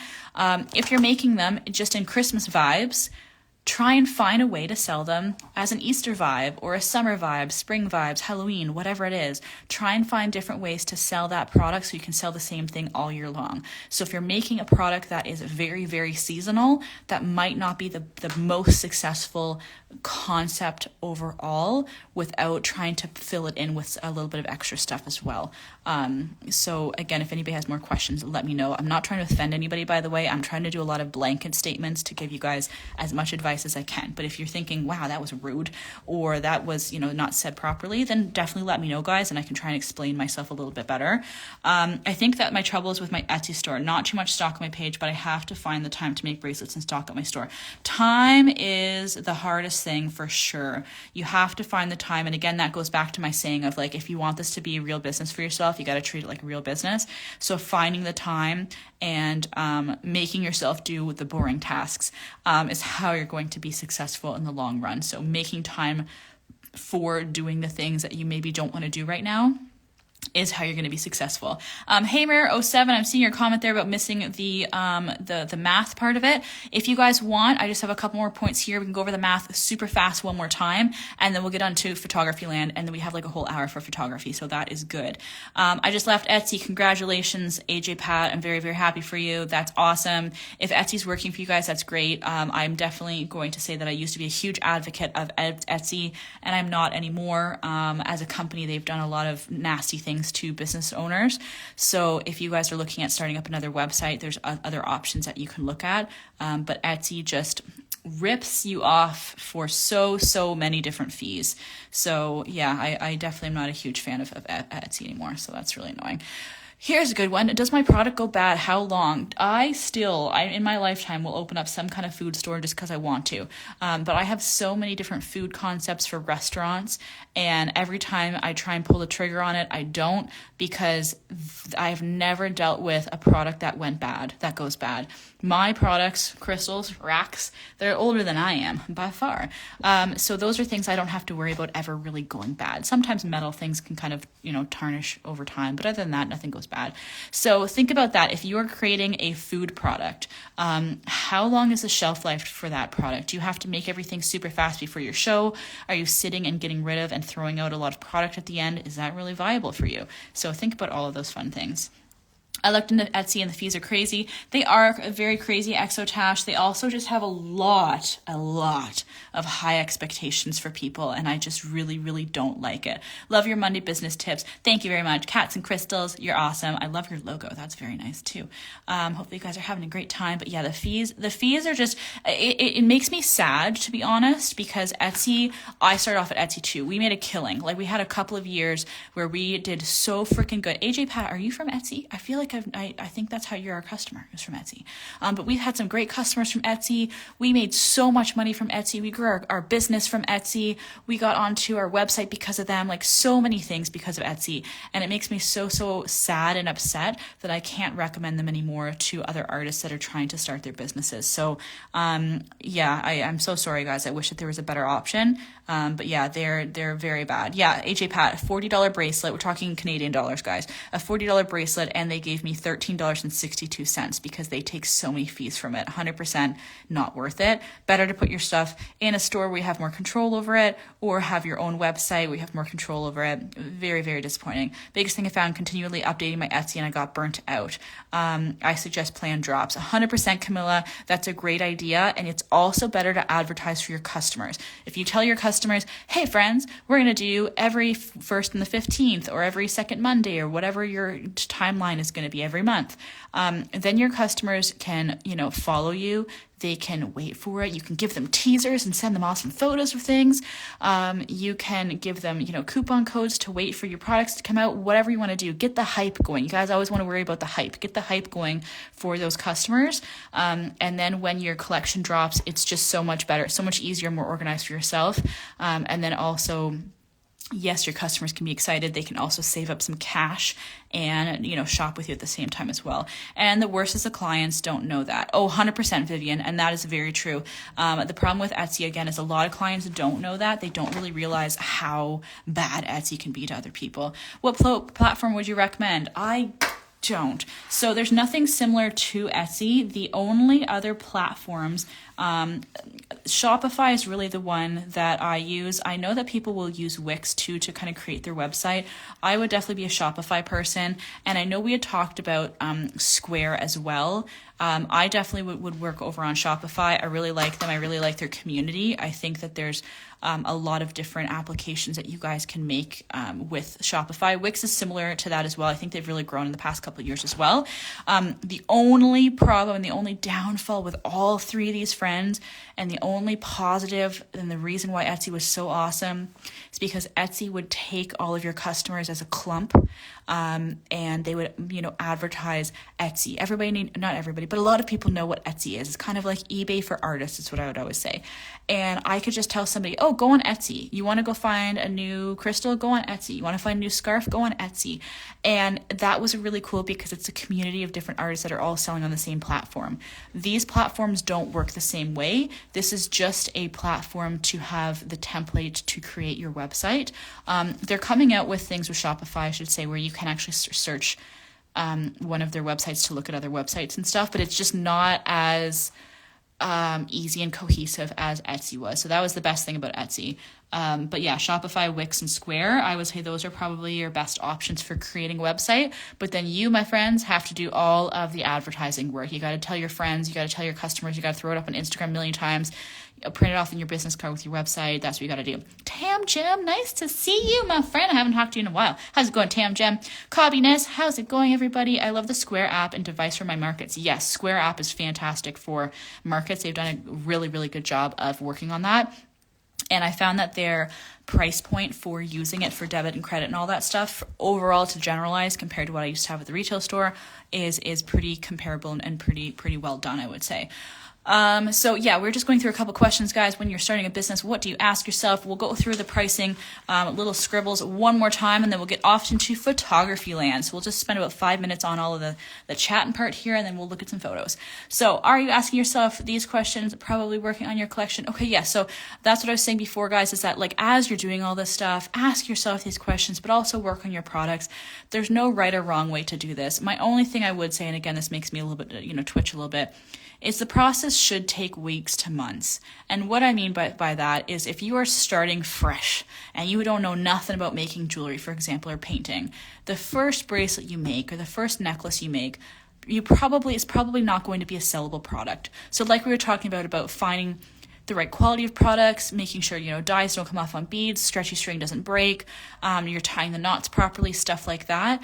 That's when, you have to put a little bit of time into creating your collection or getting the stock to have a collection. And then you can start selling your stuff.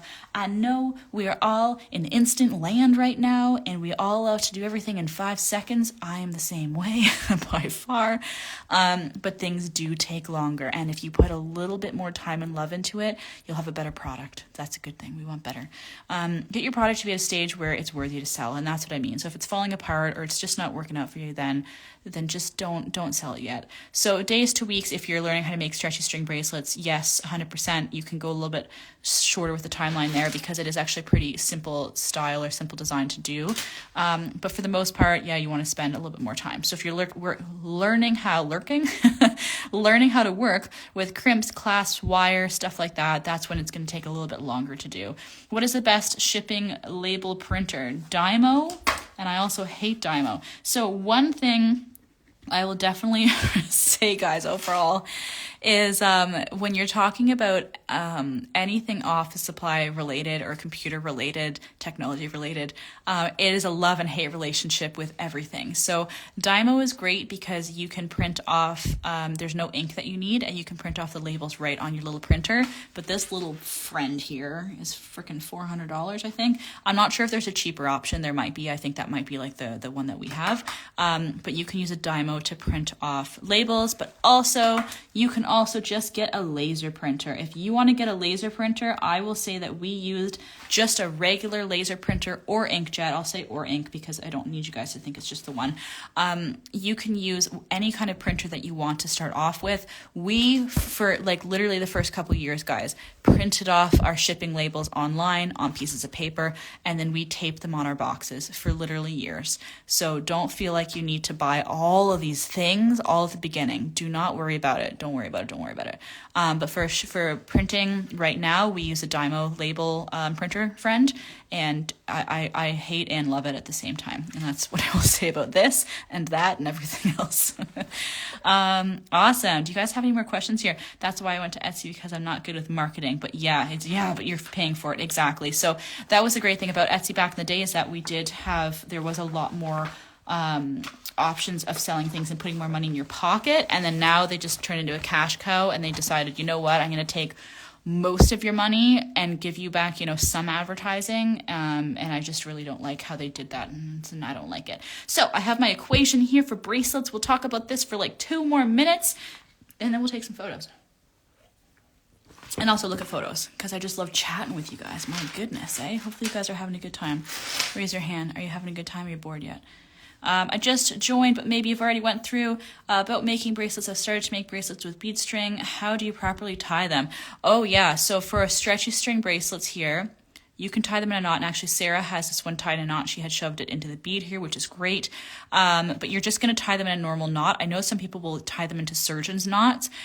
One normal knot and then putting 2 more over top of it is totally fine. But let me know if that is the string that you're talking about, or if you're talking about, like, are you talking about plastic stretchy string, or are you talking about like a corded string like this? Let me know what you're thinking there. Staples also has the paper that are like stickers. That's true too, Shy. You can also go on to Staples and grab like sheets like this, and they'll have like 4 stickers on it, or smaller or bigger, whatever. And then you can use that on your regular printer and print them off as well. So there's so many different options. It just depends. You'll try one out and then grow over time to get to those other places. So yeah, you don't have to buy anything super, super expensive right away. Etsy basically turned their fees into a drop shipping ones. Yeah. Enthusiasm, raise their hand. Awesome. Yes, stretchy. So stretchy string, I have a video up on YouTube about that, so I can definitely take it. I'm not going to take a screenshot because I don't want to ruin it. We've been doing pretty good so far. So TT, I will send you over a link for that. If you guys want to go over to our YouTube, you guys can see the stretchy string bracelet there. But literally tie it in a knot, tie it in a second knot, pull tight, and then I'll usually tie it in a third knot, and that's all you have to do. Some people will use a surgeon's knot. I don't really care. I think simple plain knots is totally fine. Some string unties for me. Yes. So sometimes it'll untie. You're talking about a very, very flat surfaced string, something that does not have a lot of friction because it is just a flat plasticky surface here. So yes, sometimes you'll have points where it just does not hold, doesn't tighten on itself. Sometimes I actually will just chop it and then restring it on a new piece of string, and then it's fine for some reason. Also, try not to have lotions and creams on your hand, because again, that's just all slippery stuff. So when you're putting that over top of the cord as you're tying into knots and stuff, that goopiness is going to prevent you from having ties from knots as well. Avery.ca, you were totally right, AJ Pat. I use Avery.ca as well right now, and Avery.ca does have great programs so that you can buy their labels and then also print advertising things, marketing things, whatever. So if you wanted to get labels made and then have your little label, and then, you know, that's supposed to be a AJ Pat, goodness. And you can have little labels and stuff made there as well as larger printable labels. Print everything for my business. Yeah, cats and crystals, you got it. So you can go right ahead and just use regular printers, then that's totally fine. So we're talking quickly about bracelets. We're going to talk super fast about this bracelet here. So Hamer07, let me know you're still in the house here. Hopefully you are. We were looking at this Crazy Lace Agate 6mm bracelet before. If we were talking about, you know, this mala here, there'd be a lot more work into trying to figure out the cost of the supplies for this, because there's a lot more going on. So for the concept of just doing our quick video, we're trying to just talk about these guys right here. So if this bracelet here cost me $5 in supplies to make. So what I'm talking about for supplies is I'm talking about the beads that made the piece, as well as the string that made the piece. So together, that would total $5. We're going to pretend that this is an obsidian bracelet. It's actually jet, but we'll say that it's obsidian, and we'll also say that this was also $5 in supplies. So what we're going to do is multiply the cost of supplies by 3. And then we're going to multiply the cost of supplies by 5. Now what we're trying to do here, guys, is give ourselves a window and give ourselves some guidelines of what price point we should price this product at.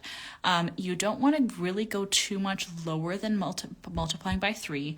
The reason is you want to make profit and keep profit in your pocket, as well as reinvesting more money into your store. So that's why you got 3. Number 1, paying for the product that you're selling. Number 2, pay to buy more stuff to put into your market. And then number 3, money that's going to stay in your actual pocket. So that's why it's times 3 here, guys. So you don't really want to go too much lower for all of your stock, because you're not going to overall, we're going to say in a year's time, for example, the in and outs of a business, you're not going to actually see money in your bank account. So now we have a window or guideline here of how much we want to charge for this bracelet. So 15 would be the lowest price and 25 would be the highest price. I asked before and you guys did a great job of telling me kind of a price range, and it was really interesting to see. You guys were saying anywhere from $16, $17, $18 to $25 on how much you think this bracelet is worth. So that again is going into the perceived value. Some people will perceive this as a very expensive stone, and they might think that since it has a cool pattern, it costs more. So then that's when they're going to mark it up at a higher price point. Versus this friend right here, I feel like you wouldn't think that these two should be the same price. And that is okay. That goes into perceived value. So I can either bump the price of this one up a little bit or bump the price of this one down a little bit to kind of balance it out. So let's say that this bracelet will charge, about $18 for this bracelet. And then maybe I would charge about $15 for this bracelet. So they have a little bit of a price difference. Because again, perceived value, this just being, again, it's all down to the pattern for me. So just being a plain black obsidian here compared to the crazy lace agate, I feel like this one should just cost less compared to this one. That's when we're talking about perceived value. If you ever went to a store and you saw a product and you thought $8.99 for that pen, that's not $8.99, it's just a pen.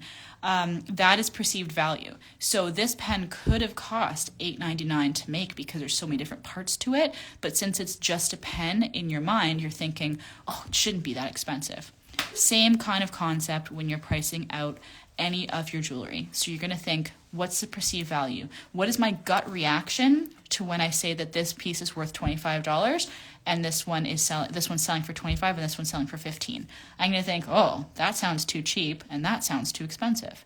So try and find, use this pricing as some guidelines here. Think about the perceived value, and then also think about how much time it took to make that piece. So since these two items are a lot quicker to make, there wasn't a lot of design work involved in any of these, that's when you would want to be down closer to this, ×3 markup, or 3.5, whatever, because there wasn't a lot of effort, not a lot of design and work that went into that piece. Versus if we're looking at this knotted mala, we have to worry about a pattern that's going on. There's knotting involved. There's a lot more effort involved in creating this piece. So in order to try and factor in your time for this piece and factor in the extra effort that you put in, that's when we might be multiplying it by ×4, ×5, or 4.5 or something like that. So again, it's giving you guidelines of how to price something out, but it is up to you, friends, on how to price it. But you really, truly don't want to go less than that unless it's, 1 or 2 pieces. So again, maybe we'll say 10% of your collection should be at 2.5%. Let's say that, because I would say that that's actually pretty true for overall if you have high-end pieces. So maybe 10% of your collection should be multiplied by 2.5 times, but everything else should really be above here, because if you don't make any money, friends, then there's no reason for you to be running your business. Make some cool stuff on the side because it's fun, but if you're trying to do this and run a business, you got to make some money. I'm so sorry, but you do. You got to charge people some money. It's okay. They're aware. So hopefully that helps. Let me know, does anybody else have any more pricing questions? Do we have anything else you guys want to talk about here?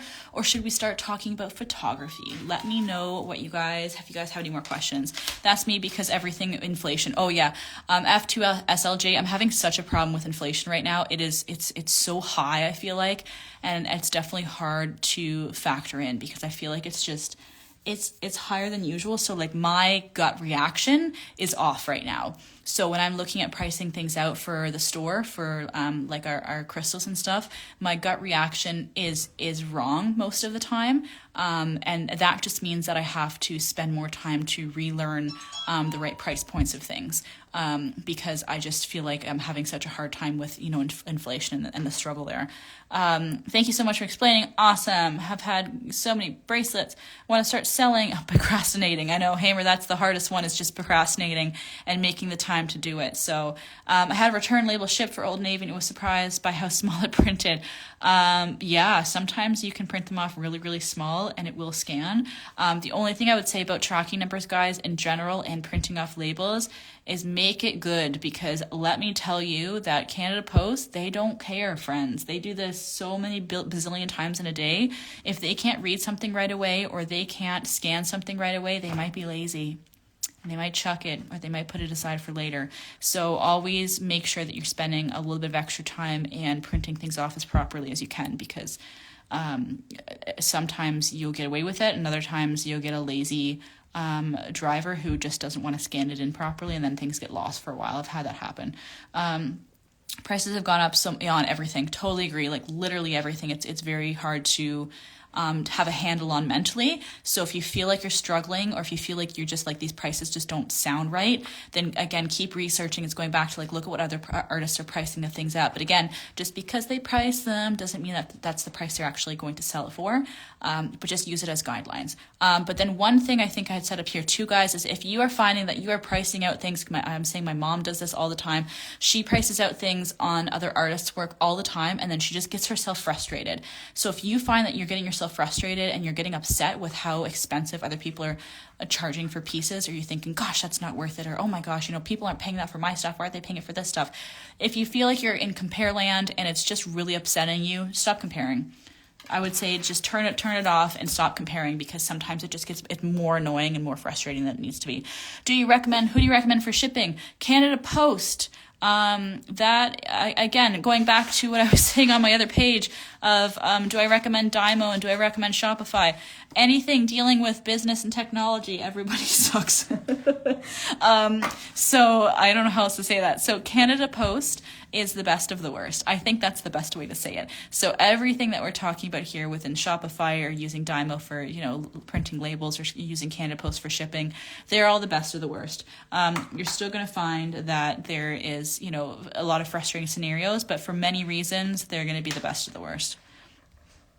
I love that you're sharing. Most crypto businesses guard their info like they're state secrets. Thank you very much, Allison. You guys are awesome. What I'm trying to do here is help out a lot of business owners. I know that a lot of you guys are small business owners and you're trying to sell your stuff, and it's just, honestly, it goes both ways. So if I help you, you sell lots of stuff, you buy more stuff from me, we're all friends. So it's a great big circle of life.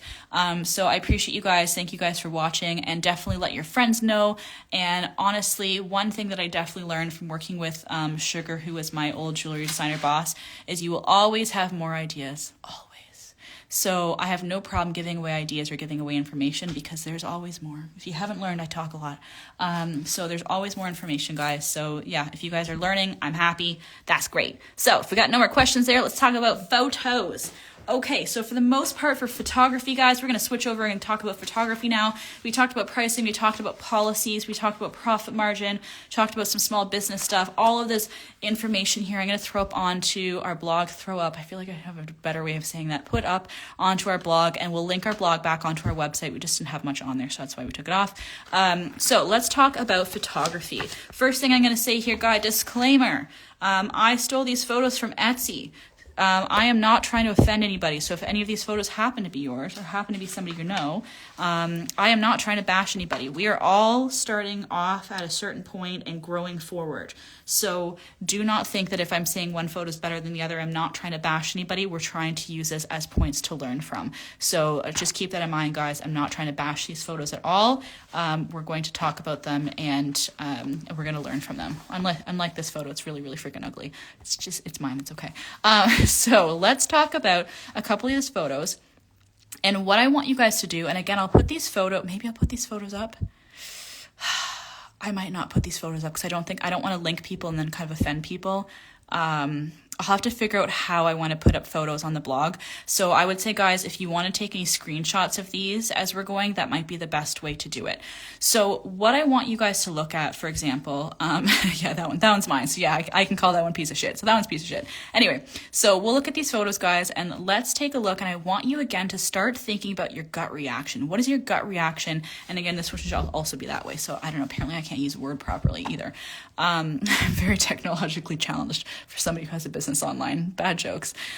So let's look at these photos here and think, what is your gut reaction to these photos? Which one looks the best? We'll just label them 1, 2, and 3. 1, 2, and 3.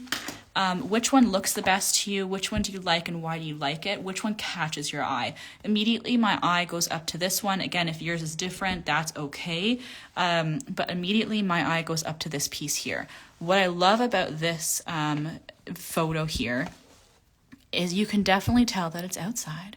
You can tell that it is not overexposed, which means it's not super, super bright, and it's also not super dark.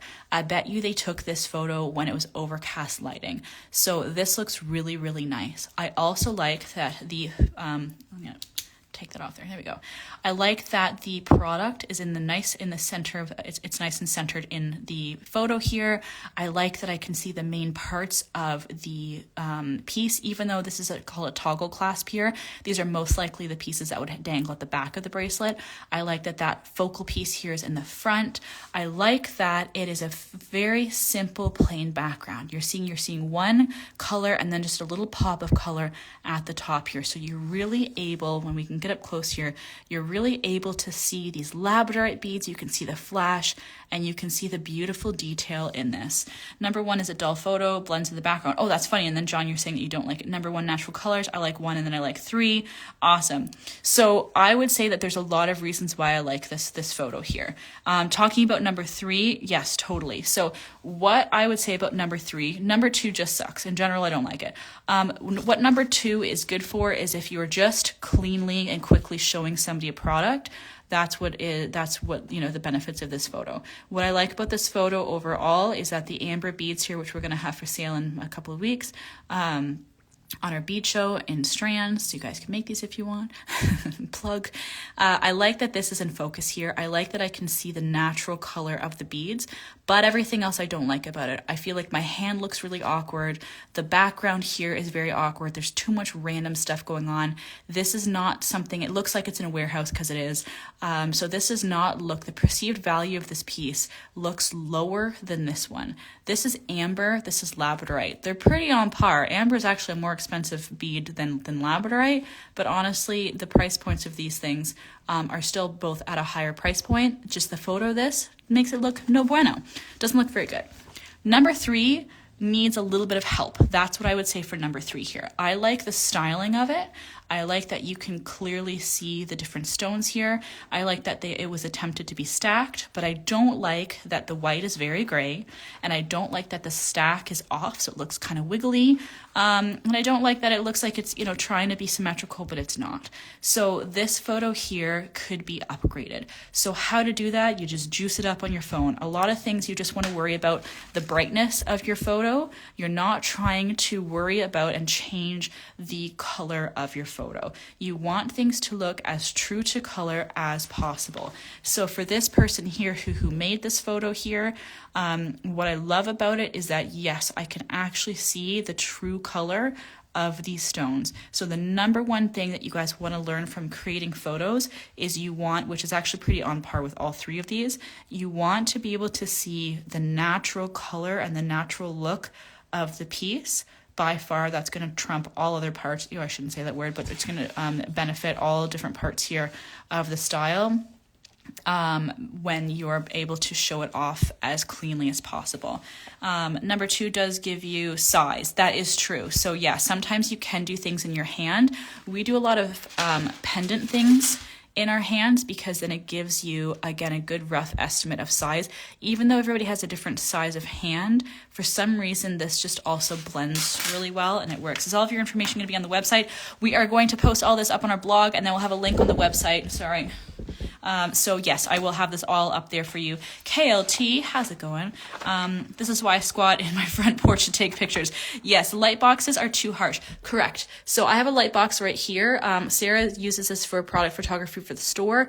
Works out great for crystals. But I'm going to show you guys how to use rando stuff that you have because I actually like that better for doing types of photos like this that are maybe more natural of a look. So let's take one more look here. This is actually... This here is actually the same set of bracelets. And I actually think if I'm looking at number 3, I feel like I'm going to do an eye test. Number 3 or number 4? Number 4 or number 2? I feel like number 4 and number 3, this is the same set here. This was their main photo that they had to advertise the piece. I actually like this photo a little bit better. The reason I like it better, it should have been cropped more, but that's okay.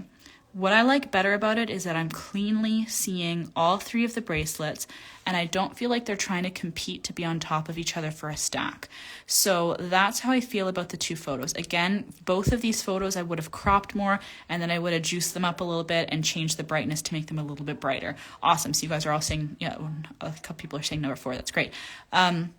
Yes, I feel like that's showing off the bracelets a little bit more than this one. They were trying really hard to do this, and I'll show you. I think there's a successful picture right here of that style, but sometimes it's not going to work. Sounds like a party at the back. Is there food? I don't know. I like food. Okay. So between these 2, I would have said that for that customer, I would have used this one here as my photo. We live in Squareland, guys, so if you're looking at putting things on a website, putting things on Etsy, putting things on social media, editing and creating your photos in Square is going to be the most ideal. So keep that in mind when you're looking at photos. So if I were to edit both of these photos down, I think that one actually looks pretty good overall. I would say that the only issue is I would probably want to squish these bracelets just on top of each other slightly more to get the photo tighter. So that's what I would say for that one. This photo is super successful because all of these beads, and this is something that you can't really achieve all the time because beads are all cut differently. So all of these beads are all 6 millimeters and they're cut absolutely perfectly and they're sitting on top of each other perfectly. And it's just a fantastic photo for that. You're seeing again, there's kind of a 1-2 going on in this photo, just like the other photo we saw here. So you're trying to have your base, so trying to have something that your photos are, make sure the pen's closed, some kind of base to take your photos on, which can be this or this, or this or this. See how everything's super, super neutral. And then having a little bit of color or a little bit of something going on in the background breaks up the photo a little bit. So I really, really enjoy that. I don't like this down here, but I overall enjoy how this photo looks. I like that it's clear, and I like that the lighting again is so natural looking. You can't see too many shadows and it looks very, very natural. So moving down to the photo down here, it honestly, this is like, it's like a B and it's trying to try for an A. So the one issue or the 2 issues that we have with this photo here, it's doing a great job of having one simple piece. I love the angle of this. I think this looks really, really good. It's really bang on with the angle of a lot of these other pieces here. The color looks great. You have neutral stuff in the background and then a neutral plain base here, but the color is bad. So this needed to be juiced up again on your phone, just using a brightness. And also see the shadow here. They're probably sitting by their window and they're getting too much shadow. So what I would have done is I would have turned my camera this way, if you can, and then trying to get the shadow to be in the right spot. So it would have been behind the piece, not on just the one side of the piece. If you can. Sometimes it's much, easier said than done.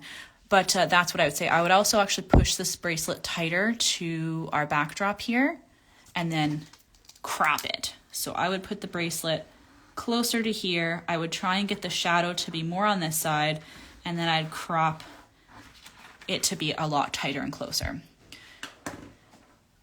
This one is fantastic. Like, this is like, I think probably my favorite photo to look at. It's beautiful. It's just got a little sprig in the background here. Absolutely love the texture going on. So if you guys have anything fluffy, go into your closet and look at like a fluffy sweatshirt that you have or anything. Again, neutral tones. So whites, grays, tans, creams, very, very soft tones. Other things will work sometimes, but just to generalize. And oh my gosh, I feel like this just really, really brings out the beads so well. And again, look at how there's no shadow. This is the hardest part to achieve, is the no shadow thing, but that looks so well done. This one is, again, almost well done, meaning I really like the angle here. I like the clasp in the background here.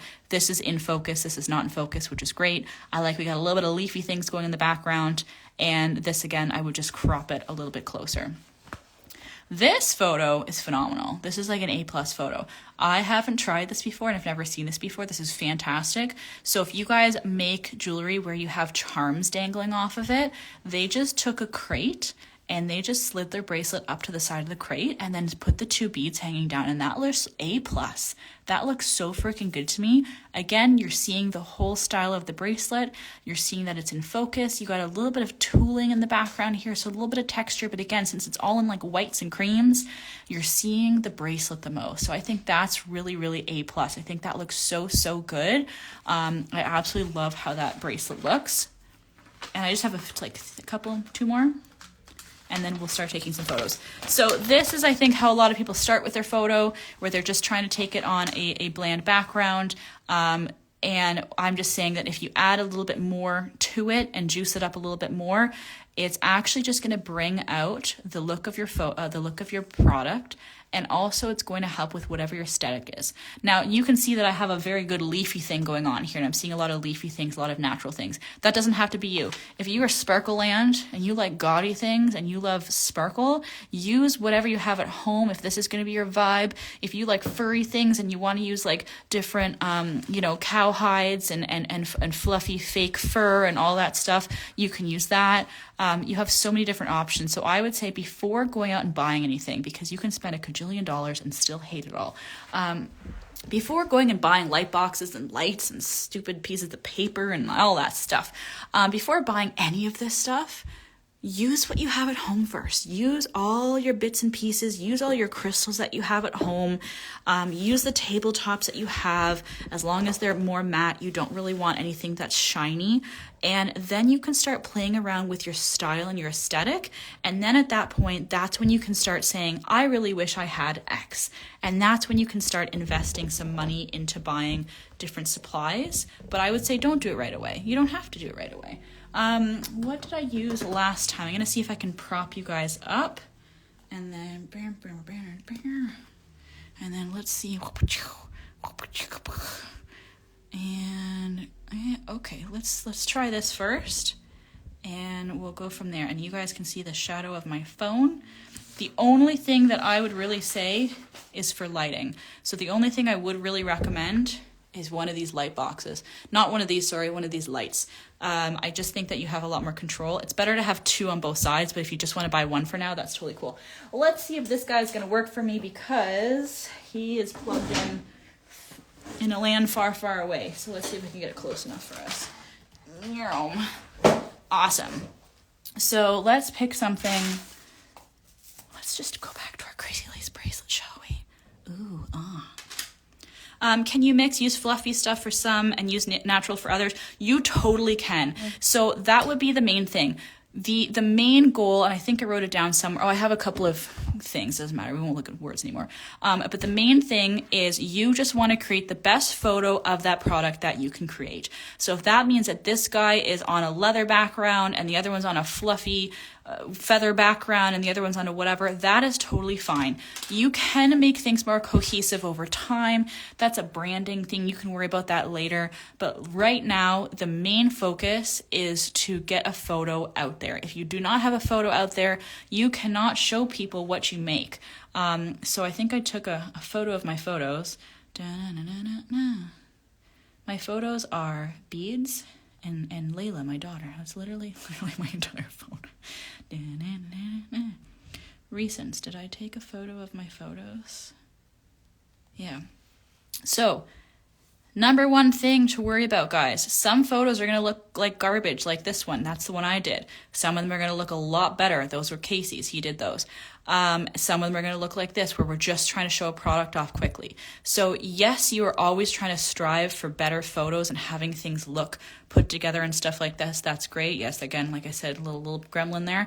But if you are just trying to post something up and get something up fast, it is always the goal to try and have a photo up versus not having a photo up. So that's going to be my first thing to say. But always, trying to set things up as much as you can is definitely going to be beneficial for you. Where do you usually take jewelry photography? Outside. If you can take it outside and it's overcast. Overcast is your best friend. So if it is overcast weather, that is going to trump anything that you even attempt to do inside your house. So if it's overcast, go outside. If it's not and it's super sunny, it doesn't help you. So let's see if we can go up high like this. I gotta stand up. I'm just too lazy. Okay. And let's see if we can make this work for us. So we have a million options here. I love this. Is blue. Starting off strong. This is a white argonite piece here, and I love it because it's neutral. So we're going to use this on here, and let's see how we feel about this. And I already lost the price tag for it. Sorry, Steph. Okay, I'm going to put that on the side. So let's hang this on here, and I'm wondering if maybe this angle is going to be too high for you guys to see. I'm trying to get you guys to see what I can see. Again, see how if I tilt this way, we're in shadowland. So we really want to try and tilt the piece to be as much in focus and have as much light and less shadow as possible. So going back to what we saw for the photos that we're looking at, a 1-2. So having a flat surface here, and then having an organize your perfect juicy dough. That's great. So having some kind of background or backdrop, which is going to be this crystal, and having some kind of neutral bottom floor board. I don't know what I'm trying to say. Just having two different tones and textures is a great space to start. So let's try this out, and as you're going to see, everything is trial and error. So again, we're going to try and take our photo in square mode because that is just going to be the best overall, because most things are going to be something square for like online and stuff like that. So for this type of photo, I'm trying to get all this stuff kind of out of the background. So see how having all of this stuff up here is super distracting. So we definitely want to do this or kind of bump out on the side here as well. If you're doing custom bracelets, can you take a photo of different strands of beads in the photo to showcase different colors? If you're doing custom bracelet, take a photo of different strands of beads in one photo. Oh yeah, 100%. You totally can do that. That's actually the best idea because then you can actually see the color inspirations together. So that actually works out really good. So we have a couple of things that we can change on this photo here that we're looking at. The first thing, go in front of the right camera. The first thing is I don't like this shape right here. I either want it to be rounded out or hanging down a better way. I just didn't like it too much. So let's hang it like this. I think I like that better. Secondly, is do you see how I am not completely centered? That is okay. You can have something like this where there's empty space here. If you have something that's empty like this is a great type of photo that you would take for stories or something that would say like new, and then you can actually type this stuff onto your phone. So you're giving yourself all this extra empty space here. And then when you're taking the photo, and then you can actually go and write down all of the information on here on, Instagram or something. And then it just looks like this really, really well put together piece. What we'll do is we'll go over to edit. See how there's all of these different filters? Don't use them. If you're trying to make something just aesthetically cool looking, that's when you can use that's when you can use all of the filters. But for the most part, you just want to scroll down. And again, we're at whatever type of phone you use. So I'm going to try and put my phone in the phone here. Try and just worry about the brightness. So see how I juice it all the way up. I would actually go all the way up first. Take a second, kind of look away from your phone and look back and just see if you are liking what that looks like, if you feel like that's too vibrant or not vibrant enough. And I'm really liking how that piece looks. I feel like, and this is hard to see with a phone in a phone, so this is looking like it's nice in focus. I also feel like this is coming up yellowy. It's coming up a lot whiter on here, guys. The law of thirds, yes, you totally can. I'm trying to talk more just in basic visuals for today, guys. But if you guys are looking at, if you go online and look at, like, you're totally right, the law of thirds, if you're talking about focal points, yes, you can definitely look at all of those different options and how to create photos that are very interesting looking, where it makes sense when things are kind of off on the side a bit. So if you guys want to go on, on Google and take a look at that, you definitely can. But for right now, we're just going to talk about like how to make it aesthetically pleasing. So this type of photo here, I would do if I wanted to put writing down the side of it. If I wanted to have it as a product photo, I would probably put it a little bit more in the center. And again, I'm tilting this around so that I can try and get the most of it in the light. And it is amazing how much angles make a difference. So I'm going to take a couple of photos here, and I want you guys to see the difference and see why it matters to just move things around. So if we're going back and looking at this photo here, I would say like that one actually didn't turn out too bad, but that one looks like it's falling over. I like that one the most. I feel like I can really see like the crystals of this piece here, this argonite stone looks super, super cool. I'm trying to point, I'm looking at a photo. But I can also just mainly see the crystals here, the beads here the most. And again, that's going back to when we were making it a little bit brighter. So when I take this, I'm just going to go over to brightness and just juice it up. If you are going over to brightness and it's still looking funny, it's looking too blue or too yellow or something's just off, that's when I would totally recommend looking at getting yourself one of these lights here, because it's really going to help you with getting the lighting to start off, like the baseline of the lighting to start off at the right place. If you turn this light off, let me just show you what it would look like without this light on here. So if we took this here, I'll just move it away because it's a shadow, and we took this here. Yes, so I'll try and take all these photos and post them up on a blog too. I think that would be a good idea if you guys are really liking it. Let's take a photo here, and let's go over and edit this photo, and let's see how we feel about it. There you go. It's not too far off, to be honest, compared to this one that we're looking at, but I still like number one better. I still just think that it's just a little bit brighter. It looks a little bit more professional, number one, compared to the last one here. I feel like the yellow stones look yellower, and I feel like it just still has too much darkness going on overall, that I still would try and prefer to use the light if I can. Now, if I didn't have access to that light, see my white balance is changing, I'm just in a room here with fluorescent lights. Fluorescent lights, for some reason, and we've also found, work really good with iPhones. They just seem to work. I'm sorry that you're sick. Intentions by Cass. Yeah, so I will be posting this stuff up on our blog so you guys can kind of take a look at some different options here. So if we're looking at stacking these bracelets, where's my selenite one? See how this selenite here, these two would not be a good thing to put on. Because obviously the bracelet just completely disappears. So this is when you would want to change something up and have a higher contrast. If I wanted to keep using this background, I need something darker so that we can see this piece. So let me see. I have this obsidian crystal here, and you guys can use your crystals in your photography work. So that's why you want to buy like something that's a little bit juicy and chunkier like this piece, or something that's a little bit more rough like this piece. This blue is also really pretty as well, but it's going to stand out a lot more. So if you had a darker collection, you're doing everything with black beads with like pendants on them or something, then maybe this would make more sense. But other than that, it's just going to really take away from the pieces that you're working on.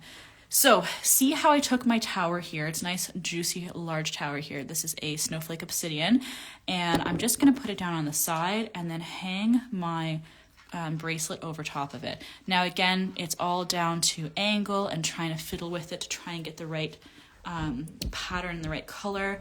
But I think that this is going to at least have it stand out a little bit more. And then overall, you might find that it's still not the best. Anything that's white like this, I would actually put it maybe more on a chocolate background.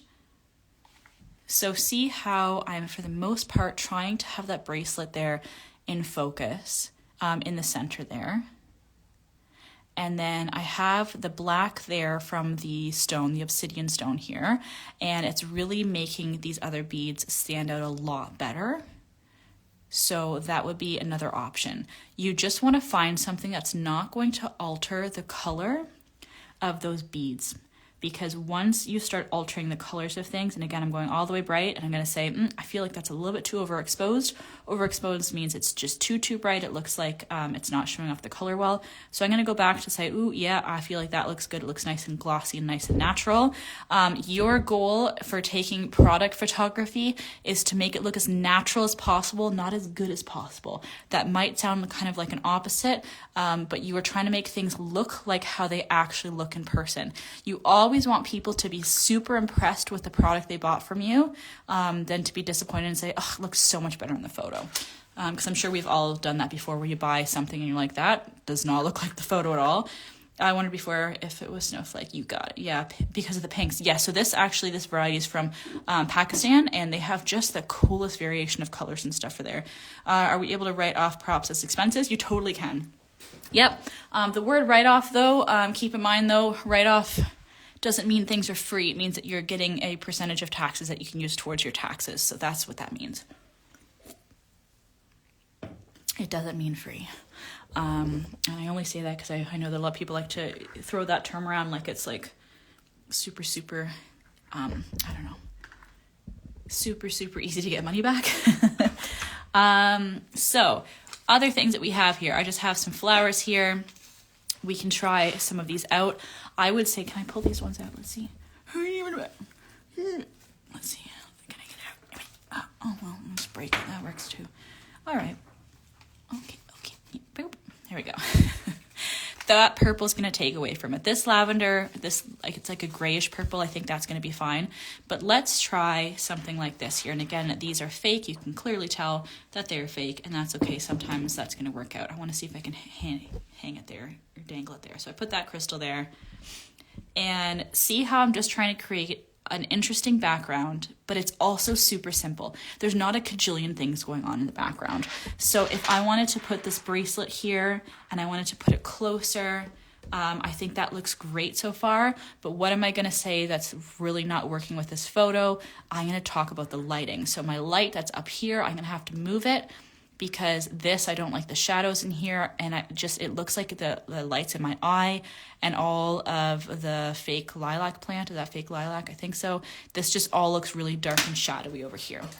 So we're going to continue to move our light to find the best place for it, and that's pretty much right over top of our piece here.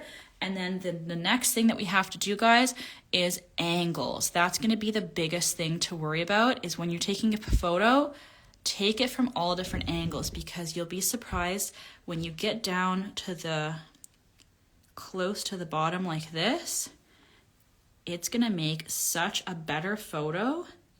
I don't like that photo I just took because I feel like it just has too much stuff in the way.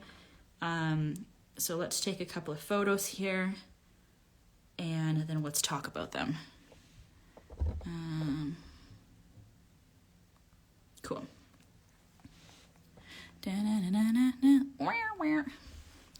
So, sorry, this is moving around.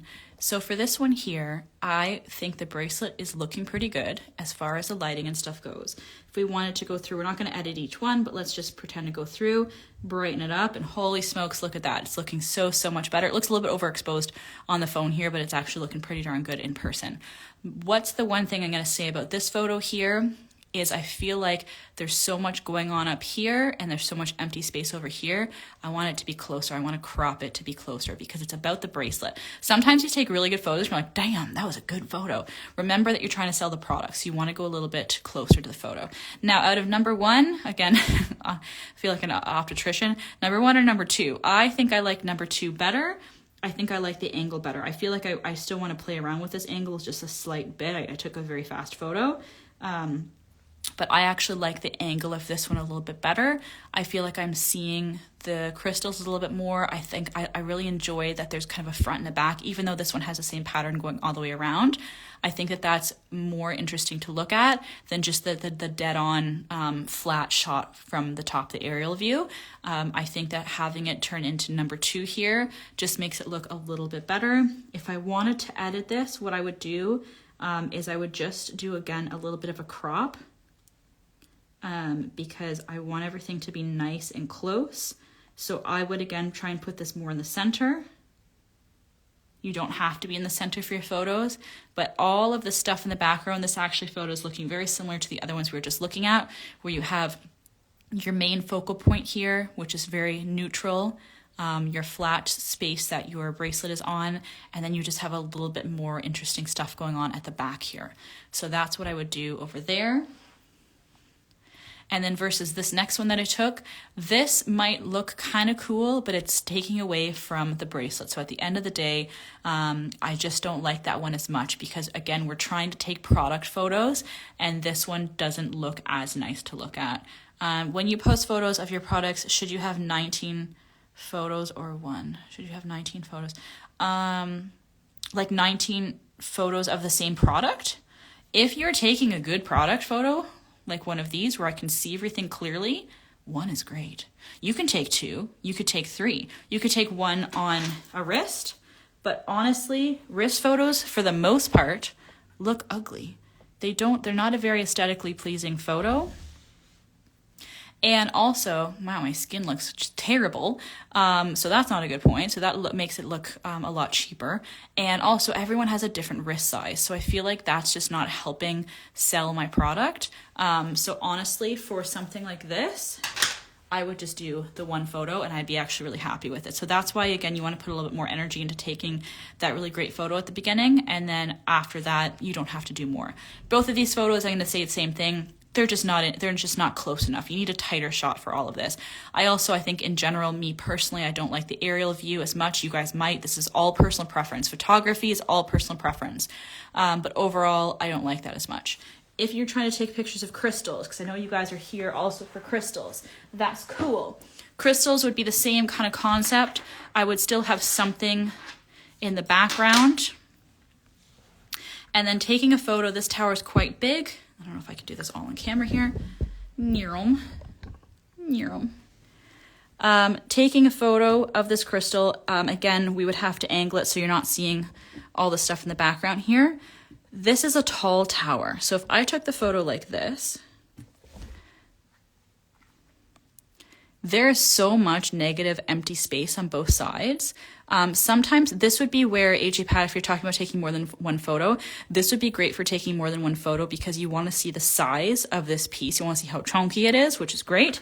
But I would say for a more aesthetically pleasing photo, I would take this and tilt it on its side because again, I can get in so much closer and have such a better shot compared to something like this. So see how that's taking up a lot more space, and I could actually have went even more. See how that's taking up a lot more space. And again, I would take all of the things out of the background here, and that's going to be able to take a better photo overall. I do actually really like skin in photos with crystals. I feel like the matteness of your skin really balances and for some reason works really well with photos. It takes really good photos. So if you guys are holding your crystals and stuff, I think that actually looks really, really good. And again, that's kind of a personal preference thing. But I also feel like you can really get a lot more angles better. So the crystals here, since there's so much to show and there's so many sides to show, this is where, yes, you definitely want to take a few photos. So a few, 3 to 5, I would say. If you take too many, people get overwhelmed and they don't understand what sides they're looking at on the piece. So yeah, that's what I would say. If you wanted to do more things that have more unique sides to it, I would take more photos. But if you have something that's just like a simple bracelet, I would say just keep it at the one piece. We're gonna cut this very short here, guys. So let me just show you earrings really quickly. I really, really love anything on a glass dangling surface. I feel like it just really works well with earrings, and you get to see the height of them. You get to see how they dangle. And having a photo that shows them off like this and having it again close, or even like this one's always going to be off a little bit, and I kind of like how that looks. I think that's interesting. I like that there's a little bit of the green in the background, but then I'd throw all the other stuff out of the photo. That's what I would do there. So hopefully that helped for you guys today. We took a little bit more photos and stuff. I will take all the photos that I did take, and maybe I'll try and take a couple more and post them up online for you guys so you guys can see more stuff. I'll post them up on the blog. Let me flip this around and say hello to everybody. Hello. I don't know why it always does that at the beginning. Wow, that's terrifying. Hi, everybody. Hopefully you guys had fun today. Thank you so much for watching. I really appreciate it. I'll try and post up all the information on our blog sometime this week and all of these photos and try and explain what I was doing and why I was doing it. it. But you guys are awesome. Thank you guys. In 1 minute here, we're going to flip over and change with Stephanie, and she's going to be live for you with you guys from 1:30 till 5. If you guys want to go shopping with Stephanie, then that's great. But yeah, definitely when you're starting to look at some crystals on our tables, guys, start looking at some natural, interesting, neutral pieces like this that you can use as props. And again, we are using a larger tower today to take a photo. You can use smaller towers as well, and then they would look really good with some smaller bracelets like these. Thank you for Sarah for wearing bracelets today that I could punk off you for a couple hours. And have a great day, everybody. It was so nice to see everybody. Thank you so much. Send me messages. We'll post up the blog link in the stories when we have this here, and send me messages if you guys need help with anything. And I think I have something cool for you guys next week. I think it has to do with wholesale. That's all I remember. We have something cool planned for you guys for next week as well. So definitely keep tuning in on Mondays. We appreciate you. Have a great day. Have fun shopping with Stephanie. Bye, guys.